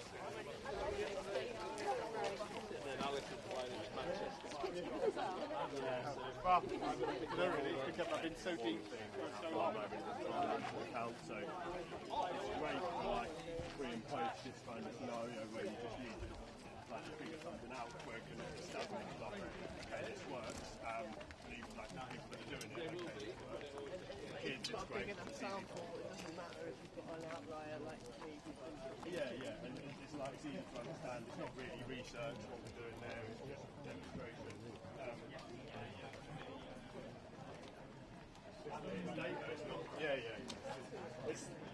It's just terminology, but there's other more, like I couldn't do the full 21 item nature related scale right now, for example.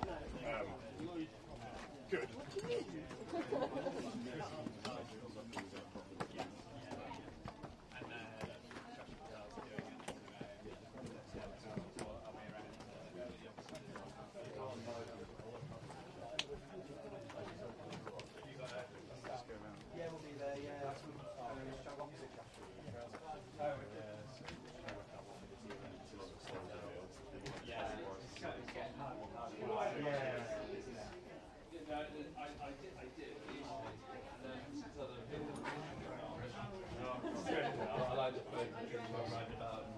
I've done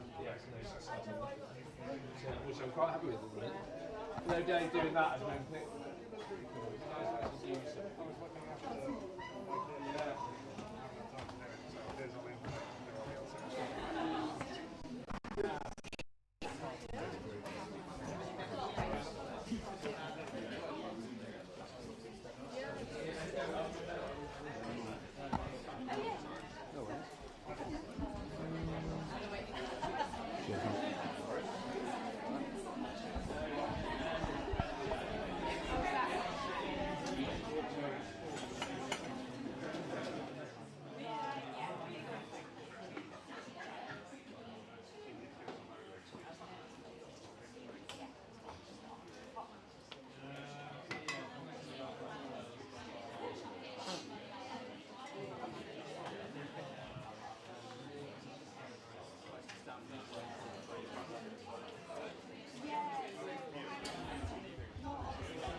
I told you it would be 10 weeks and it's still hiding one.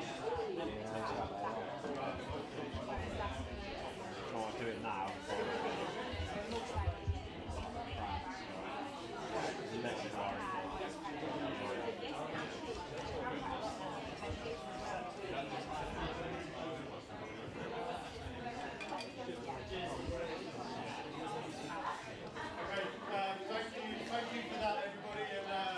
I appreciate that it's very hot out there, and we would really like to have done all of this outside, but we all worked quite hard on our slides, some of us till quite late, so we'd like to show them to you, and we're very proud of them. So what we were doing out there wasn't just messing around in the woods. It was a really important part of the work that we do, B, like my personal story, I use a lot of that stuff to foster that reconnection I was talking about, but what I'm really excited to talk to you about now, and what we're really excited to talk to you about now, is the next arm of what all of that work and all the stuff that I was talking about has kind of informed. And without further ado, I'll hand you over to Em Pope for that, who've been working with for a few years on this. So take it away. Hi everyone.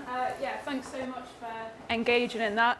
I'm going to talk a bit about this in a second, but just to give everyone, including me, a little breather and a chance for my brain to sort of get to normal temperature. I'll just start with this.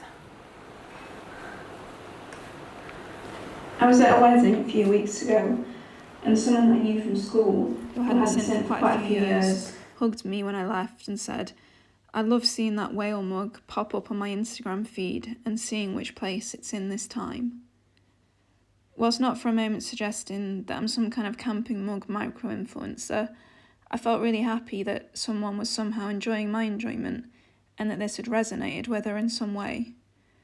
And it's true, I do love that mug, and I love tea, and I love being outside, so combining the three is some kind of magic to me. At the core of this, I think it's making time to stop and just be in the moment, sipping my tea, staying within one viewscape, noticing all that is in it, the colours, the textures, the topography, everything that has its place within that place, and being part of it all for the mug's length of time is such a powerful thing for me.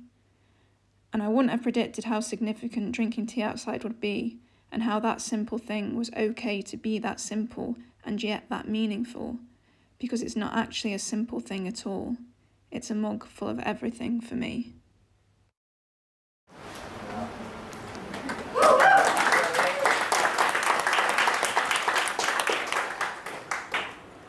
Oh no, not again. I was at a wedding. Not again. Just click next. Yeah, I got it. When you click it. Horrible listening to your own voice.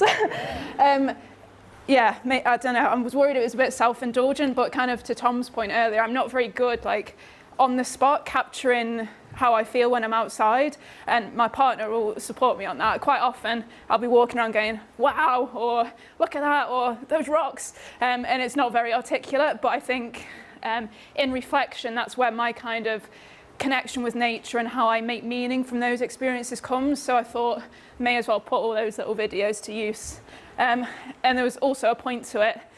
of thinking like, what's everyone else's brew with a view, or what's their kind of tea on a summit, and that's kind of different for everybody else. And there doesn't like have to be a specific prop like a mug, but what are those ways that people can connect with nature that resonates with them in a way that's meaningful? And hopefully some of those activities outside sort of support that. Like perhaps there was some that you found really interesting or really engaging, and others that maybe you weren't such a fan of. But the idea there was to really capture the diversity of those kind of experiences. So some we were encouraging you to share things, some were very kind of quiet, self-reflective moments, and some we kind of encouraged you to capture in any way that was kind of meaningful to you. And this kind of range of individual experience is something I'm really interested in.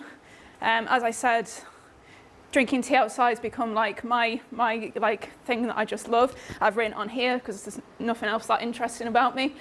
So that variety of individual experiences can now help create a window into the summit's nature engagement. And this was going to be a really cool metaphor, because I was going to put string over that window and use the backdrop of where we just were to hang your cards. So we literally had a window of nature connection. That string is now on the balcony. So if you feel like you want to share what you wrote on your card, if you just hook it on the string on the balcony, and then we've got this really nice collective narrative of what all that different nature engagement was like for people at the summit. So yeah, if you're up for that, go for it.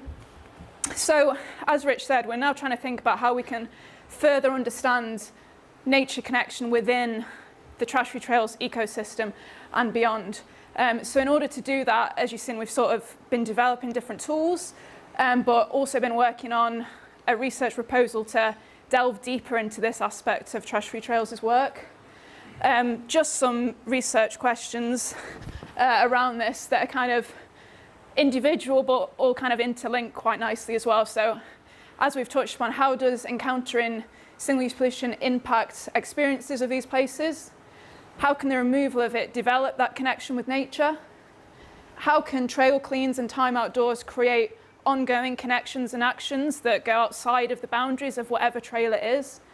And how can this ecosystem continue to inspire, facilitate, and tell these stories of nature connection and really create that collective narrative of what time outside and on these trails means to people? There's some references here of why this is kind of significant in the research context. So there's been some research recently about how citizen science created benefits in terms of feeling that people had made a difference, but lower in terms of kind of engagement with nature and connection with nature. When they then incorporated nature noticing activities similar to what we've just done outside, those nature connectedness benefits were kind of as strong as those citizen science benefits of feeling that they'd made a difference and a sense of pride. And I think this is it's already happening, and it's just super exciting for the Trash-Free Trails context, where that citizen science we heard about earlier combines with being on trails, and how do they kind of intermingle and relate to each other. And again, we've touched on it, but this is quite a complex relationship, single-use pollution and nature connection. So here you can kind of see how muddled seeing single-use pollution, whether that makes people feel more or less connected, like it's a whole broad spectrum for a whole variety of reasons. One of which is this kind of disruption of experience that Rich touched on. So seeing it in these places that we love, how it can feel like a stain or a scar or a tear in a beautiful painting, and encouraging those kind of emotions such as sadness or anger or frustration or whatever it might be. But then there's also opportunity to transform those negative experiences into really positive, proactive outcomes, which is kind of the whole ethos of Trash-Free Trails. So how does being on a trail clean make you feel hyper aware of things around me, knowing what shouldn't be there, where to look? I feel focused with a sense of purpose. I feel proud. So as well as contributing to that place, we've got those elements of kind of eudaimonic well-being, of that kind of really resonating with people, encouraging that sense of pride, and therefore linking to things like place stewardship, place symbolism, and people just feeling connected to those places, and it being a real tangible way of people empowering people to care for those places as well. Like removing single-use pollution is a very actionable, positive thing that people can do. So how do we begin to further understand this complexity and the relationships between the two? So Dom spoke earlier about prevalence, composition and impacts with regards to single-use pollution in the State of Our Trails report. So now we're starting to consider how we can frame that within nature connection as well. So how can we understand, I'm getting ahead of myself, I'll carry on. So prevalence, first of all. So as Don was saying, that's the abundance of single-use pollution on these trails. So how can we understand the abundance of nature connection in these places? How highly do people score for nature connectedness? And this is super significant because a recent study found that the UK ranked lowest for nature connectedness out of 14 European countries. Those circles showing that kind of disconnect between self and nature. But the TFT Traff Survey findings say that all these people feel more connected after participating in trail cleans. So that's just evidence of how powerful this can be. So then if we think about composition, these kind of ingredients of nature connection, what are those elements that help people feel that closeness and that oneness with nature, both time on trails and also through like trail clean participation? And this is really significant because of this idea of nature connection being about moments, not minutes. So it's not necessarily the amount of time people spend outside that develops that subjective sense of connection that leads to all these well-being benefits and changes in kind of pro-environmental behavior, but it's about those emotional moments that really connect with people. And how do we find those and how do we facilitate that? And hopefully outside begin to kind of signpost some of those ways. Something about Crib Goch. Yeah, your point on Crib Goch. So as you said, that whoever's dropped that piece of single-use pollution has spent a lot of time traversing Crib Goch. So how do you try and figure this thought out in my head? How do you like translate that they're obviously going there and getting that sense of enjoyment or that sense of thrill? There's some kind of like real strong motivation to go to, because I haven't done Crib Goch, no. There's like a motivation there. So how can you kind of nudge that realization of it's this rock that's providing that? So it's not just somewhere to go to. You kind of recognize nature as a co-creator within that experience and the fundamental part that nature plays within that kind of outdoor adventure. Is something I'm like super interested in. So present this question of how can people run, ride or roam this path to connectedness? How can we kind of nudge people along that path? And then within citizen science, there was a recent study about how bird watching activity, rating joy alongside just like tallying the different birds kind of increase those nature connectedness benefits. So there's evidence that by just incorporating that like awareness and recognition of nature around these kind of citizen science concepts can be really powerful, both for people and obviously for the importance of collecting that data. And then impacts. So what are all those kind of positive outcomes that can come from this? And it might range from this kind of environmental epiphany. So someone might participate in some nature connectedness activities, or they're just out there and something resonates, or they take part in a trail clean and something fundamentally like changes in them and they have that like epiphany of what it means to be close to nature and care for nature and all these things. Through to like ongoing journeys of nature connection, so how people continue to reframe and explore what nature means to them and the place that it has in their lives. There's a good quote that I used in my PhD, but it's too far away now. But it was something along the lines of going beyond not just what's there, but what it means. It was much more articulate than that. But I really like that idea of just going beyond that kind of aesthetic or whatever those personal benefits are to really dig into what role nature has in that. And then there's kind of those intertwined impacts as well, people, places and nature.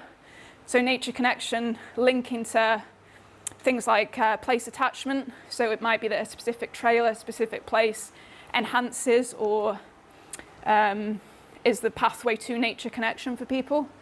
And that leads into this sense of stewardship and care based on that kind of innate sense of love for it, rather than I just shouldn't do this or whatever it might be, through to like social benefits and then wider benefits such as changing like value systems to be more ecocentric. So moving away from ego to eco and really thinking about being part of that and it being based on that kind of innate sense of connection and oneness. And some of this is already coming out in TFT's research. So the pride following action, linking into some of that eudaimonic well-being that I mentioned. Repeat behavior would take part again in these trail cleans, and those kind of social benefits of meeting new people. And then in a broader context as well, this quote, "It gives me hope amongst my sometimes overwhelming climate anxiety that there are other people taking time for places, to care for places they love too." So that sense of like shared enjoyment and collective stewardship of these places. And we've just done our own like mini version of this. So we measured nature connection before with the INS ring. So we kind of established the prevalence of nature connection within the summit ecosystem. We then created and participated in a variety of activities based around noticing, tuning in, reflecting, the social side. We kind of really created a mix of that composition. And then we measured again to kind of establish the impact of what those activities were. And quite a few people moved up, which is super cool. Okay, so finally, like what's the plan with all this? So it'd be like really cool to be able to mirror the trash side of the SUIT report, the State of Our Trails report, and be able to figure out the methodology of capturing this prevalence, composition, and impact of nature connection. Not only in terms of like Trash-Free Trails' work and carrying on unpacking that relationship between single-use pollution and nature connection, whether that be disruption or enhancement of nature connection, but also how that message of collective connectedness to nature through time outdoors can kind of trickle into lots of other areas as well and create those long-lasting impacts. So really doing the quantitative stuff and gathering that data, but also qualitatively unpacking it. And the cards that you had, I think, that the A-teamers kind of responded to was a really powerful way of starting to explore that. That's it. Thank you very much.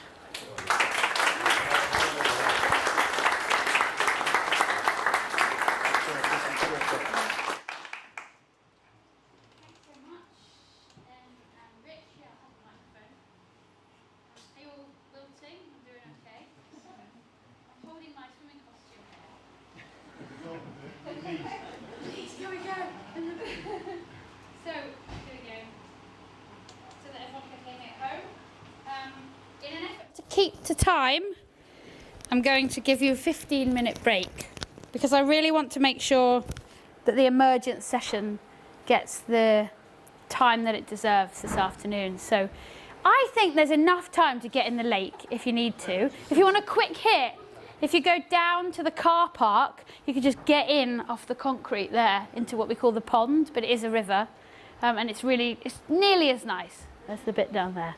So 15 minutes. And please be back here for the Emergence session, 3:45. Thank you very much. Can I just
The microphone, have you got it? No. Yeah, we have one. Yeah, I've got it, so perfect, just need perfect. to... Okay.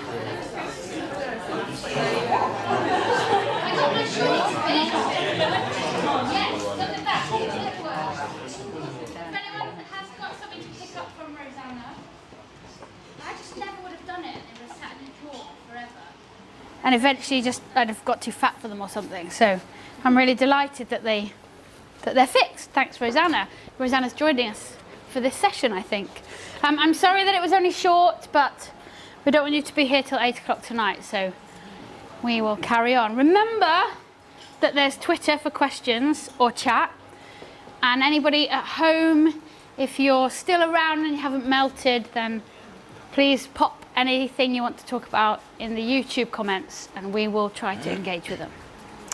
So in the Emergence session, I'm absolutely delighted to reintroduce Rach Coleman, who's Communications Manager for Treasury Trails, but wears lots of hats. And when I said, what do you do? She said, I do loads of things. But another of her little sidelines, or maybe just another thing you do, is you're a community facilitator, which is lucky because Stan Townsend is a Nature Connection facilitator. So we're going to have a facilitating duel, I think.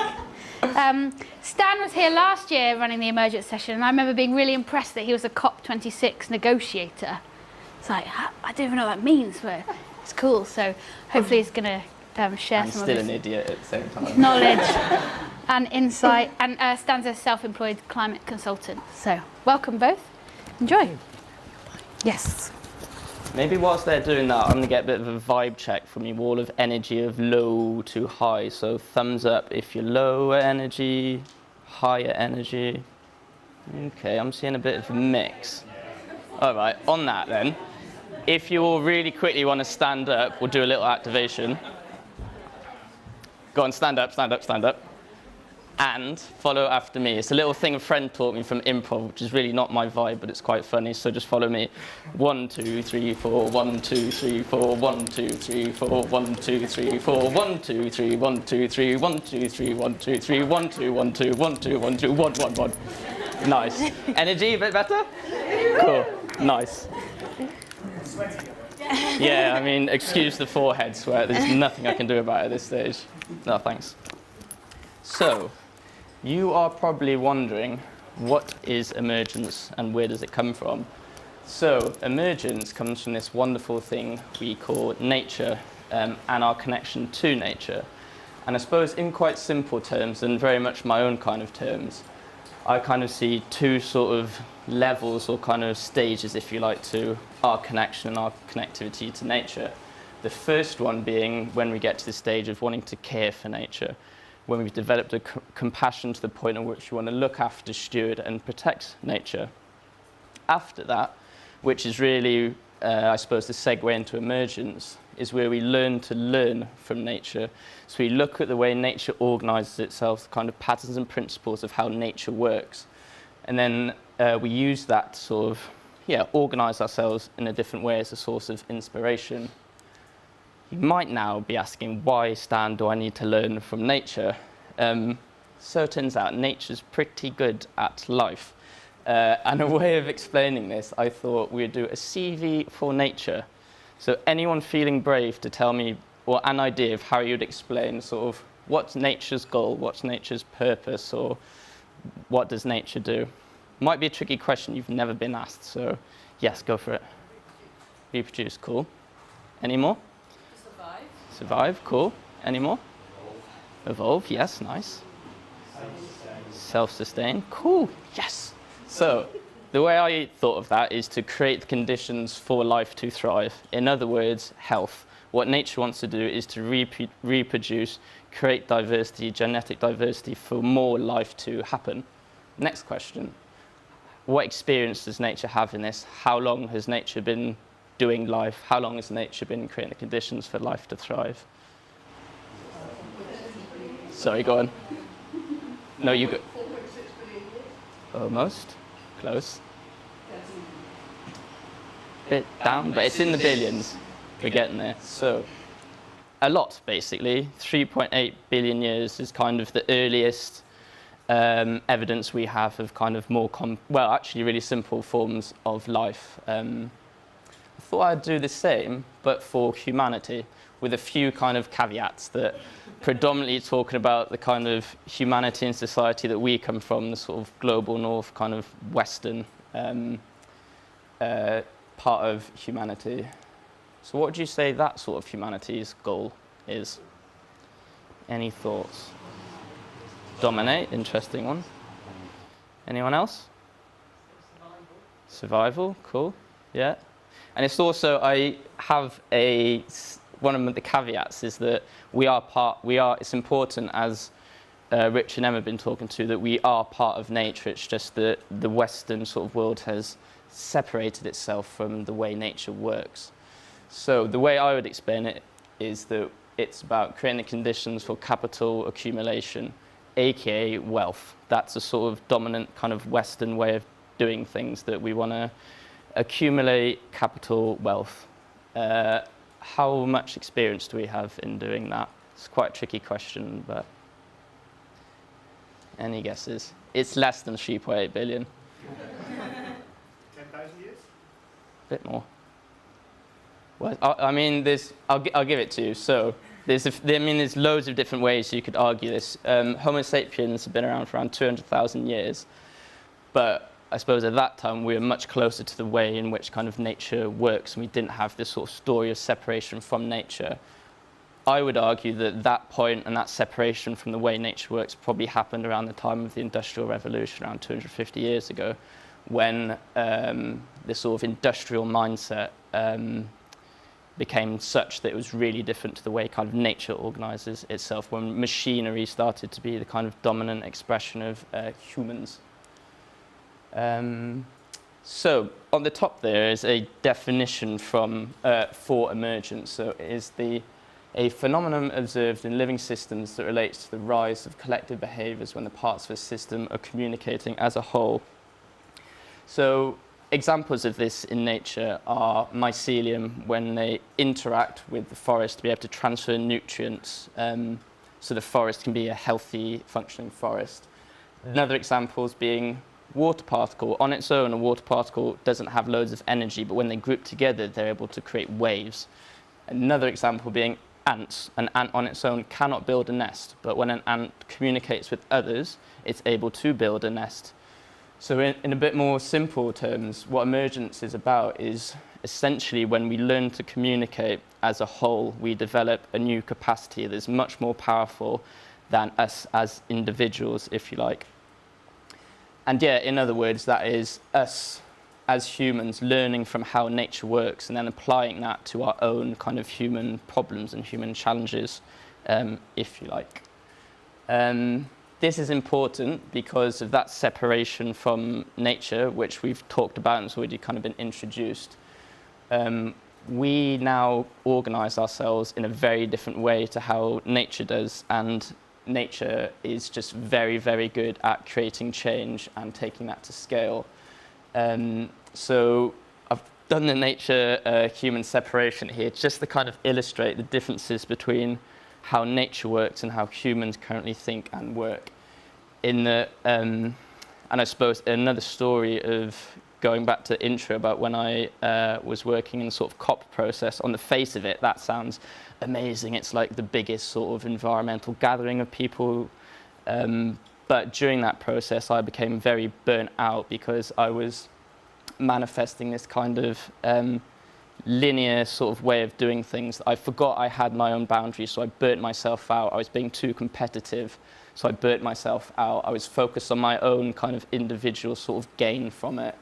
And I was extracting from myself, and that is not a healthy process at all. And what emergence is about is the opposite of that. So it's how nature works. It's circular and it does cycles. So you're not just doing that linear thing until you kind of burn out. You understand your own energy and you work within that. And that health is the most important kind of part of that kind of process. You're collaborative, so you don't individualize everything, and you work with others to create something and not do that as an individual. And Rach also kindly put together this, I suppose, just to illustrate the fact that I've separated those two, but that's not how nature kind of is. We've just separated ourselves from it, and we've developed these kind of tendencies, if you like, to work in different ways to how nature does. So over to you, I think, right? Yeah, and I guess the thing of it's not to say that we can't work in the way nature does. It's just figuring out maybe how to get back to it and how it's beneficial for life now. So you might be asking, okay, this sounds like pretty interesting and pretty cool, but like, why is this relevant here at the Trash Free Trails State of Our Trails Summit? And I think it really comes back to this question for me. This was in the Emergence report that we released in December last year. I'm going to kind of come back to that. And Emergence is a kind of an idea, a framework, a perspective on how we could work together. Feels very resonant for us as the kind of Trash Free Trails team because we're driven by community collaboration, right? Trash Free Trails doesn't exist without these small pockets of communities working together, forming a network. And we know from our own lived experience, from our working experience, that community collaboration, it emboldens our work to be much more inventive and creative and much more durable in a way that's not fixed. We can change over time based on our community's need. And I think, you know, Dom spoke at the start of the day about how thanking and expressing gratitude to our volunteers. And we very much always try to challenge each other as TFT HQ to come back to what would our volunteers think? How would they feel? What can we do that really hears their voice and puts that in the kind of center of our decision making? And I think that really speaks to the fact that we're interested in the way we work as well as the work we do. We're interested in process and how we can be, we kind of bandy around the term thought leaders, but I think it's just about being innovative in how we work together. And we're kind of using Emergence as a framework to think about how, not just in TFT, but also across the whole industry that we work within. And I'm aware of the fact that there are people in this room who are from various industries, but we all kind of have a stake in trails, our wild places, in the places we like to spend time in. And we're trying to think about how can we create solid networks that are resilient, that are supportive, and that are reciprocal. How can we create spaces for more collaboration? Because it's really easy, and I think, you know, we all stand for this, it's really easy to get siloed in your own mission, in what you're doing as an organisation. And that's valuable because it means you're directing your energy to somewhere else. But we know we're part of a bigger ecosystem of work that's contributing to trail conservation, to access, to equity, to the enhancement of the places we go out into. And so we really want to try and remain as active participants in our ecosystem and offering ideas and thoughts and experiments for how we can work together differently and in innovative ways that are, I guess the phrase I would use is regenerative. They're not fixed. They can grow and evolve and change over time based on the need. Because I think from my own experience, and I feel like, Stan, you're the same, we're at a point where we're trying to do things the same, and we maybe need to figure out how to be evolving in the way nature does. And I guess that's why that kind of this previous thing really came for me, was it's not that we don't know how to do these things. These things probably do happen in your offices, in your workspaces all the time, but we're not really centering them and asking why we're not focusing on them. So I guess the question now is, like, what is our ambition with Emergence? This is kind of the name we've given for the project and also the process. And I guess what we're inviting from you today is to kind of be part of a little experiment. I love the fact that, Rich, you last night used the phrase Petri dish. So we're going to be a Petri dish for the afternoon. And I think what we're kind of thinking about and aiming for is a kind of self-sustaining community across industries. We all have a shared stake in this thing, and we want to be empowered by shared goals and be contributing outwards and also getting stuff inwards in a process of exchange. And we really want to figure out the best way for that to operate, the best way for that to work. And from our research, and especially Stan's research from last year, it feels like being inspired by nature is the best way to do that. I mean, that's definitely the way that that's kind of our departure point at Trash Free Trails. So it feels really important that we continue in that process. And kind of the name we've tentatively given this is the State of Our Trails Alliance. That's kind of what we're aiming to kind of curate and produce. But this is very much part of the journey towards getting to that point. So a little bit about what happened last year, and this is kind of hilarious that I'm doing this bit because I wasn't there last year. So Stan, you hosted this session on Emergence, and kind of, I mean, do you want to talk to that a bit about kind of what the process was for you at the time? Yeah, I mean, we've got a slide after, but I suppose last year was really kind of like introducing the theme and kind of where we want to get to. So it was really very much around like the what and like introducing it and kind of like establishing the idea of us acting as a network together, ultimately to become this like self-sustaining alliance. And something that Rach just said then is like really critical for me. It's like the thing that binds us together is our sort of love for nature and the trails, but each and every one of you's got your own kind of individual story and capacities. And for me, it's often our kind of outdoor community, if we can call ourselves that, our kind of agency is often framed around like a responsibility, like you must reduce this, you must do this less, you must change this. But for me, and it comes a bit to the sort of the litter kind of playbook from those big systems above us, kind of taking that agency away from us and putting that responsibility on us. And for me, where we need to switch to is like using all your individual sort of stories and capacities and expertises to bring that together and talk about the possibilities, less about the responsibility, but all the possibilities of what we can do together. And this is just what Emergence and the Alliance is about, is like creating a platform and a space for us to use all of that amazing stuff that you all have, but is often not talked about as like a community and a network. Thank you. So we then, as I mentioned, so we released this report in December 2020. It's available on the Trash Free Trails website if you've not encountered it before. I sort of arrived at TFT between that point and this point, and then I found out about this and I was like, oh, this is a bit of me. I want to get involved in this.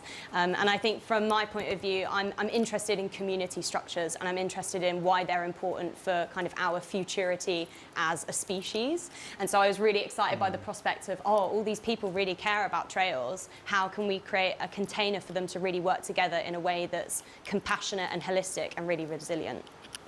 So the key thing that's in the report is these 6 themes, and they kind of are like strategic priorities if you want to use a kind of more traditional language around it.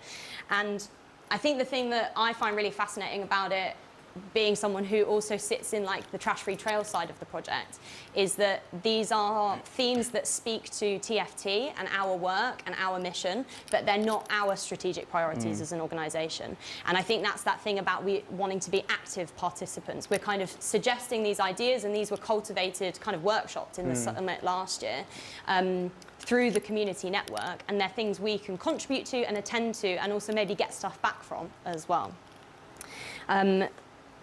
So I'll just go into them a little bit. So the first couple, so the first one is join the dots between outdoor activity and climate change. And this is kind of looking at that kind of larger picture, which is something that at TFT we don't really participate in, but we know that our work contributes to, and thinking about processes of like lobbying, sharing models, kind of cross-industry action. The second one is about enhancing responsible management of access to trails. Access to trails, which is kind of about creating spaces for conversation, for debate that are kind of productive. There's a lot of animosity across the industry between different people and their different roles, and so trying to create spaces where there's commonality and sharing.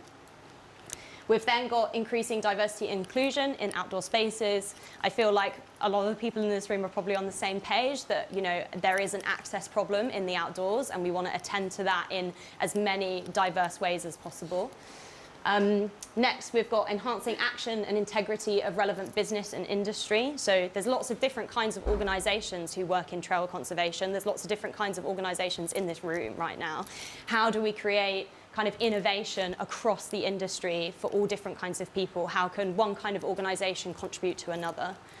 And then lastly, we've got joining the dots between outdoor activity and mental health, which I feel like Em and Rich really attended to in the previous session. There is a clear connection between how we can benefit our well-being by being outside, and how can we create innovative ways to do that. And then lastly, locally and internationally growing TFT influence. So we know that we are growing as a kind of organisation and as an ecosystem, and we know that we have a lot to offer to those spaces. How can we do that in a way that's really authentic and enriching, and placing those communities first? So in the report, we also had a couple of examples of how Emergence is kind of already happening, because this isn't something that kind of happened in, when was the summit last year? July, and then it just happened then. It was already going on in the first place. We've just kind of given a name to it. So we've got a couple here. So we've got One Bike Tanzania, who are looking at sustainable tourism out in Tanzania. We've got Trash Free Cambu, who are looking at kind of connecting to like trail management, and also they're still doing the TFT mission and growing their influence locally. We've got the Mountain Biking Colour Collective, who are creating more access for people of colour into mountain biking by like free training activities and also like free equipment and stuff like that. And then we've got the development of trail therapy with developing mountain biking in Scotland as well. So there's lots of really diverse and interesting projects already happening that already kind of adopt and fit into the themes of Emergence. Where next? Haha. Cool. I think that's a really interesting, important point, that this is kind of already happening from the community and like as we collaborate. But what we're trying to do here is just create the conditions for kind of more of that in a kind of sustainable manner going forwards. So I've already kind of touched on what happened last year, which is like introducing the idea, creating this network. We, as a network, produced these 6 kind of themes or goals, areas, whatever you want to call them. And that came from the community. That wasn't from myself, that was from you all. And yeah, very much around the sort of why this is important and what it is we would like to look at collectively going forwards. This year is very much around putting that into practice. So Rachel's already touched on the how. How can we work together, and how do we like initiate, and how do we start a community of practice together? And very much like trying to hold this sort of lightly as an experiment to see what that looks like, because I've not been in very many spaces as open as this to try something. And I suppose it's also important to talk to the kind of end sort of objective and goal of this, is that because of the nature of Trash Free Trails being this really open space that is grassroots from the bottom up, it's like the do-it-ourselves thing. It's around empowering people. To me and to my mind, there's a massive opportunity here for us to sort of rewrite how the outdoor community sort of works together and be able to create new norms of how wherever you're from, whether you're a guide or graphic designer, a teacher or trail builder, like how we can bring all of that together and work differently and sort of, yeah, create new norms and influence how other people might do that are not in our community. Yeah. So, this is kind of the end of the lecture part, and we're now going to do stuff, because otherwise we're probably all going to need to like go in the lake and get really cold because it's very hot. We have, based on the kind of 6 themes, we've developed 4 kind of provocations. They're questions, right? They're things that need attending to across the various like diversity of our industry. And what we want to do is give you the opportunity to form what we call communities of practice. So communities, right, are normally people with a shared identity. Communities of practice are people with a shared mission, a shared goal in mind. And what we want you to do is kind of, I guess we're inviting you to have a go at a kind of method that we want to trial of working together to develop this kind of community of practice. And the key things to keep in mind is we're going to let you self-elect which ones you choose, and essentially the invitation is do that based on where you think your experience, your story, your expertise is most beneficial. But equally, one of the questions we were asking this morning was also, it feels really important to think about also where do you feel like you might learn something new? Where do you feel like you might benefit from being in that conversation, that space? And then what we're going to do is give you the chance to come up with some things, and the process will invite you to come up with like tangible actions that you could do after leaving this space today. And then next year, we're going to check in and find out how it went and what happened. Does that kind of make sense? Yeah. Do you want to add anything at that point? Yeah, I suppose a few kind of invitations based on what we've kind of already heard, like something Don's spoken to quite a few times around this idea of like leaving a positive trace. Like we're not expecting you all to like find all the answers and like figure out, that's not this, like figure out a work plan for the next 12 months. That's not the spirit of this. The spirit of this is to like leave this space in a better place than it was, as we would the trails, like leave a positive trace in terms of the conversations and yeah, this is the beginning of something. And I suppose also what Tyler and Rich were talking about yesterday, to the extent possible, try and think about those that are not in the room at the moment, that can't be here, and how we can represent them, or we can invite them into our spaces in the future. And then the last one also from what Don mentioned earlier around like accountability to ourselves, to our organisations, and to our community. Like, have a think about what you can really bring and what you can bring in the future as well. Yeah, fab. So what we're going to use is this tool called the Community Canvas. This was a project developed, I feel like about 10 years ago. It's amazing. If you ever set up a community, just go and Google it. It's all free. And what we've done is essentially to build a community, you follow this structure when you use the Community Canvas. And what we have is a kind of small version of it, a micro version of it that you're going to do today that was slightly redeveloped to be focused on working and practicing together rather than just kind of like shared experience. So we have several provocations for you, some more, I guess, provocative than others. Yeah, if it's not clear. So the first one is kind of connecting to the first two themes. So how can we foster more accountable governance from British cycling, given their sponsorship by Shell? That was quite a big moment in the cycling industry this year. I'm sure many of you will have lots of perspectives and experiences to attend to that. The second speaks to increasing diversity and inclusion and growing TFT influence. So how can we foster authentic activations within our industry that centralise the perspective of marginalised peoples? Very much a good one to think about who's not in the room today and how we can bring their perspectives in. Joining the dots between outdoor activity and mental health. So how can nature connection be more deeply integrated as a cornerstone of the outdoor industry? And then lastly, about responsible management and access to trails. How can we build more effective containers for communication between trail managers and users towards more equitable access? And I'm sure there's some fabulous perspectives. I'm looking at the Right to Roam team for that one. We'll come back to those. So, in the spirit of making this quite easy to do, some of you, I hope, will have a laptop with you. So what I'd love you to do is scan the QR code, and it's going to take you to this slide, and there's 4 of them for each one. And then just have a think about those provocations, where you want to go, and we'll kind of establish a space for each one. And this is an invitation to like get out of this room as well. So you're going to go and work for, if it's 4:20 now, should we say half an hour? Yeah, I think that's cool. Yeah, so you're going to have 30 minutes to kind of work on this thing, and then we're going to come back together and reflect on the process. And I guess the only other thing to say is it might not work. And I think one of the things that we can learn from nature is that failure is part of the process, and that's an important thing to just be okay with as well. Cool. Any questions about what you're about to do? Fabulous. Okay. Wicked. Shall we put each one in a different spot? Yeah. Well, unsurprisingly, I'm taking this one with me. Do you want to take that way? This one as well? Cool.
Thanks. For those who are online, what we're going to do is pop a Google Meet link in the comments in YouTube, and there's an invitation there to join if you're just chilling outside and you don't want to think about this right now. That's totally fine.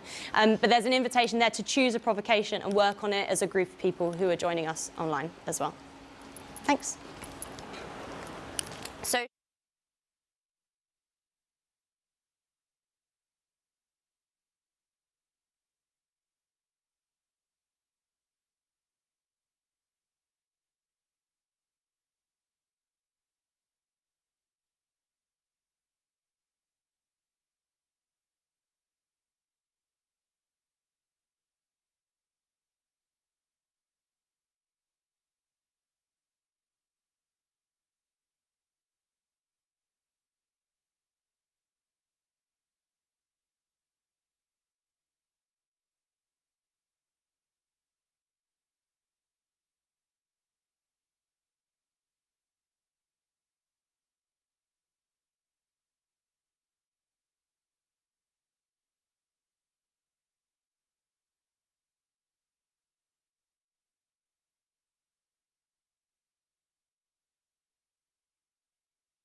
take a collaboration between the road groups and individuals is a blueprint.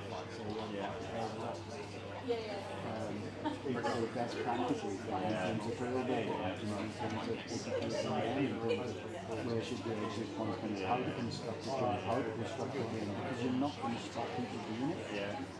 All you can do is Producer it. So reduce it, create a blueprint, and create communities between anarchists and I mean, just locally communities. So what you that's really, how do you link, how do you connect those communities? Because, like, for instance, in the other United Utilities, I wouldn't want to reach out to them and be the person to say, look, there's mountain bike trails here, because I can get rid of them. Yeah, but that's the thing, you've got to be a broader understanding and acceptance that that's understandable on the end, so you can either do it. I'm assuming Bev Dyer or Sarah Orbea or one of that lot with a different vision. But you know, maybe even police was but then I guess the police are accepting the existence of something and they want to do that. To accept existence. Your attention back to the room. I'm ironically waiting for Stan because he's clearly got so into his conversation that he's abandoned me. But I thought I'd start us off and open the floor with how did it go? I know you only had a short amount of time, but honestly, how did it go? Did it work? Did it not work? Say again. Intense. Mm. And what group were you in, Mark? And mental well-being, okay. And can you expand on what was intense about it? The expanse of where you can okay. The community is massive. And there's loads of ways into those communities. Yeah. So you leave. Yeah. So I'll maybe repeat that for the guys who are online so they can hear it. So Mark's point was it was quite intense. Hi Stan, sorry, I cracked on. So it was quite intense because the question was quite nebulous. As they got into it, it got bigger and bigger and bigger, and there's so many different communities and ways to attend to their needs. It makes me think of there's this kind of theory about wicked problems, and I think when you work in the environmental sphere, you have a lot of wicked problems, which is where you have a problem and then you look into it and there's more problems inside the problem, which I think is quite fun, but other people find quite hard. Yeah. Thank you. Any other thoughts? How did it go? Go for it. And I agree, but I think that we came up with some little nuggets of important stuff that you take away. Oh, that's really nice. So Bryony just said that they came up with some nuggets of things to take away, which is kind of, for me, speaks to your provocation at the beginning about possibilities and opportunities. Yeah, I think I'll reflect on the group I was in because it was just like super interesting, like actually to have a space to express the sort of diversity of opinion and just to be really open and just to listen to people and do like active listening felt really cool. And like the space was just sort of like we were talking about like quite an emotive subject, and like the way I introduced it's quite emotive for my own space, but it was just full of like compassion. And yeah, like we probably needed 3 hours or just 3 days, so not 30 minutes, but like it's making a start, and the idea is that we leave these conversations in a better place than they were, with the idea of like coming back next year and see when we got to, and maybe why we didn't create a change perhaps. And yeah, it's an experiment, and I guess there is a reason why this isn't happening, and it's because it's hard to work. It takes a lot to work together as like diverse people from different perspectives, different incentives, different just worldviews. But for me, that is, say, having worked in the climate space for a little while, that is the work.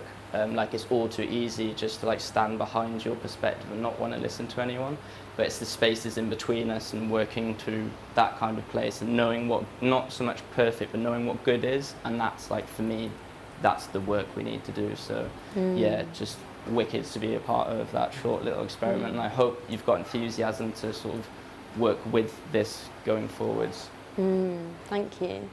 Any other reflections on the process? Go for it. It felt quite difficult. We were talking with diversity and inclusion, and the majority of the stakeholders weren't in our group, which is very difficult to really have a solid picture of the whole problem. Actually, the majority of people affected by the problem aren't actually around the table. Thank you. I'll just repeat that for those online. So it was a point about the challenge of working with diversity and inclusion when key stakeholders aren't part of the conversation. And I think that's a really good point of the fact that we can't do all this work with all the people in this room because not everyone who's involved is in this room. And how can we actually create more spaces for those people to be in the room? It feels very attendant to Tyler's points last night about making space for them, giving them the opportunity to go to places, that kind of thing. Fabulous. Any other reflections? No, that's okay. I have a question on behalf of a couple of folks online who did get together in a Google Meet with me, and we're having some great chats. They were really super curious about the group working on access, and they were actually slightly jumping in on your Google document, which I thought was very incognito and excellent. Can I just check who was in that group? So Dom from TFT, we've got Komoot, we've got Cycling UK, we've got, sorry, I can't read your label. Trails Collective North Wales, and can you shout out which organisations you're from at the back? Andy from NRW. Sorry, what was your name? National Trust. National Trust and Orbea. I can read it on your hat. And what organisation are you from? So do they come in partnership with Designated Landscapes.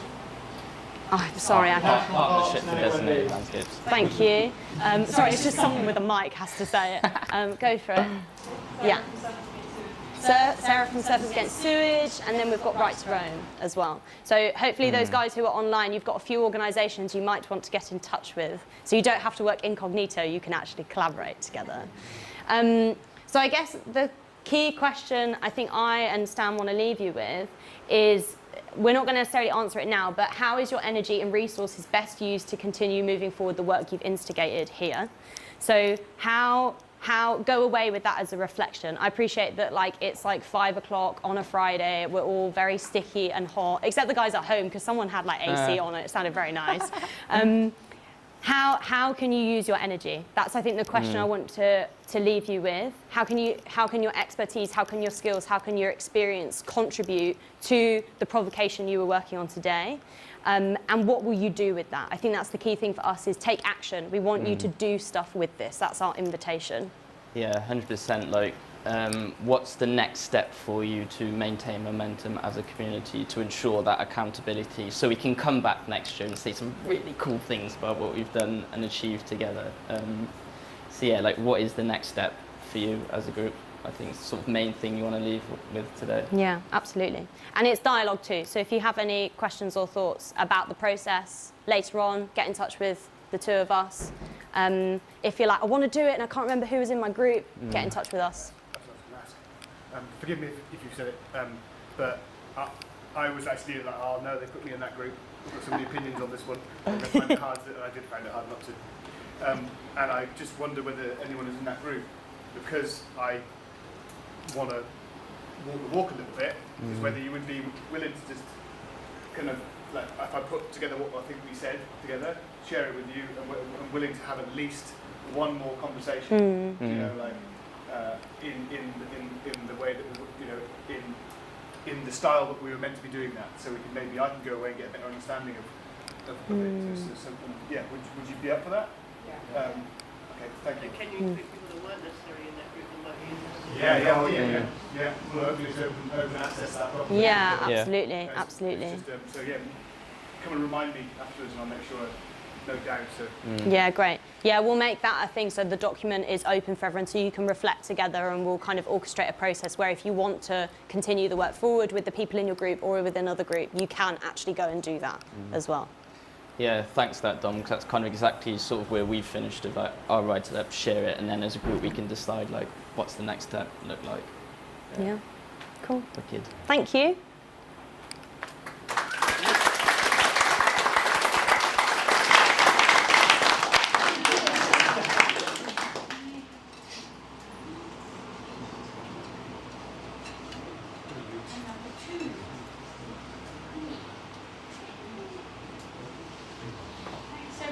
Dan and Rach. I hope that I didn't come out and listen to you all, but it sounds intense. Has everyone got like in their brain? So I'm just doing the final wrap up, and then I'm going to pass you over to Dom for the last word. Some things happening tonight. So Trash Free Trails Ale House Music Night with Rona Mac. So please stick around if you are here. I think a few people are staying. There's bar food available. They're doing like a barbecue thing, and it's £13 a head. So if you want to do that, then, I don't know, ask probably at the bar, and they'll be able to help you with that for food. And if you're getting a lift, I think has everybody sort of contacted Rach to say they're getting a lift? If you need a lift to the station, put your hand up like we're at school. 1, 2, 3, 4, and I know you two at the back. Mark very kindly has offered to take you. Mark, can you wave so everyone in the room knows who you are? It's going to be a squeeze, but we'll get in there. Is that okay? Yeah, perfect. Who's in the booth? I know that Kath only wants to go halfway, so. Did anybody leave their Oyster card in their bedroom? I was like, who has an Oyster card? Oh, is it you, Violet? Violet has an Oyster card. You know, you can do like, chip and pin. There you go. Are you moving out of London tomorrow? Great. So. And the other thing that's not very nice is someone's found a tick on them already. So check your bits. They like soft places, armpits, back of your ears. I always find them like here, and they love, girls and boys. And it's really awkward. And they like bum cracks as well. So, if you haven't got a friend, you have to kind of bend over in the mirror. Sorry to YouTube. So please check for ticks. That would be the ultimate collaboration. Yeah. Yeah. That's tending my resignation. So we hope this summit has been a chance to connect with other spark makers. I heard Robbie say, I wish that every conference had a swimming pool in the breaks. So my feedback for next year will be we need more swimming pool breaks. Certainly things I heard, I hope you're able to zoom out to see your human impact, but you can zoom in to look closely at this nature that we're trying to connect with. And we hope that you leave with the silence of nature ringing in your ears, but the buzz of all these ideas rattling about in your brains. So I'll pass you to Dom for the final word. Oh, that was nice. I don't want to. That was lovely. Okay, so actually to pass that on, there's another reason to thank my friend Rachel Cruz for today, because that's the thing. Yeah. And I think that's the thing for me really as well, is like, I felt I've enjoyed myself today, and that's something that doesn't always happen when being a part of running events like this. Maybe there's a lot of people who might share that in there. There's so many things that don't quite go how you think they should that you can't enjoy yourself, and I have, and I want to say thank you to you all for that. We try really hard. I'm not saying we're very good at what we do, and that's not for me to judge, but we try really hard, and today I felt appreciation from people, and I felt people joining in and helping us make it a good day. I'm also super grateful for everyone. Not a single bit of moaning that I've heard at all about the temperature. What a weird thing to say in Wales in September. But also I appreciate too, because it smells still okay in here-ish. All right, that is a surprise to me. So to just very quickly do it and to talk about accountability, to go all the way back to the start. And again, it's not for me really or us to judge whether we have delivered on some of the intentions that we had for the day. That is for you. To maybe come and tell us, to give us feedback, however you might want to do that. We would really appreciate it, as long as it's nice and kind, because we're tired. But also, I can say whether I think we delivered, the other people from our team delivered sessions, whether they delivered things that I would class as holding ourselves accountable. And I made some notes and just some quick things. So Becky talked about and literally showed how we have made it possible for people to collect and analyze their own data. So in other words, to understand the the impact and the prevalence of single-use pollution on their trails and report it in their own way. We've made that possible for people. I feel that ticks a box. When Rich uses really deep knowledge on thematic analysis and mentions things like attention restoration theory, that is us not just making statements, it's using evidence to support our theories. When people like Em gone now, Em Pope? When people like Em, who's one of the most inspiring people I find when you speak, when you say beautiful little nuggets like enjoying my enjoyment, other people enjoying my enjoyment, and make me feel inspired, I feel like that's another thing. We've provided content that inspires people. We've also talked about projects, things that we'd like to do in a way that makes our aims and objectives and proposed outcomes really clear. PJ, hasn't spoken many times, definitely not in English, talked about her project. Em and Rich talked about their proposed project with clear aims, objectives, outcomes. So, okay, we've done that. We've measured something today. So Rich and Em measured changes in INS. Inclusion of nature itself. So we've measured something today. I've had a conversation with someone, Chris, who wrote a poem off the back of one of the prompts that were on the Nature Connection walk that made me think so many new things and prompted me to think about how being responsive is considered reaction. And there's so much more, but I'll stop. And then also, I just love Stan's statement about how nature is pretty good at life. So I think I'll probably finish it there and just say thank you very much to everyone for coming to our... I won't finish, sorry. I will say also, if you've thought about sharing how the day has gone and maybe in some concise and beautiful looking images, go and take some photos and give Beth a high five for her utterly incredible, wonderful, beautiful work at the back there, and maybe share that as part of your story of the day, if that's something you're inclined to do. Yeah, and without further ado, shutting up, go outside and enjoy the places that we have spent time talking and thinking about how we can protect and enhance, and hopefully we'll see you again, we'll see you out there. All right, bye.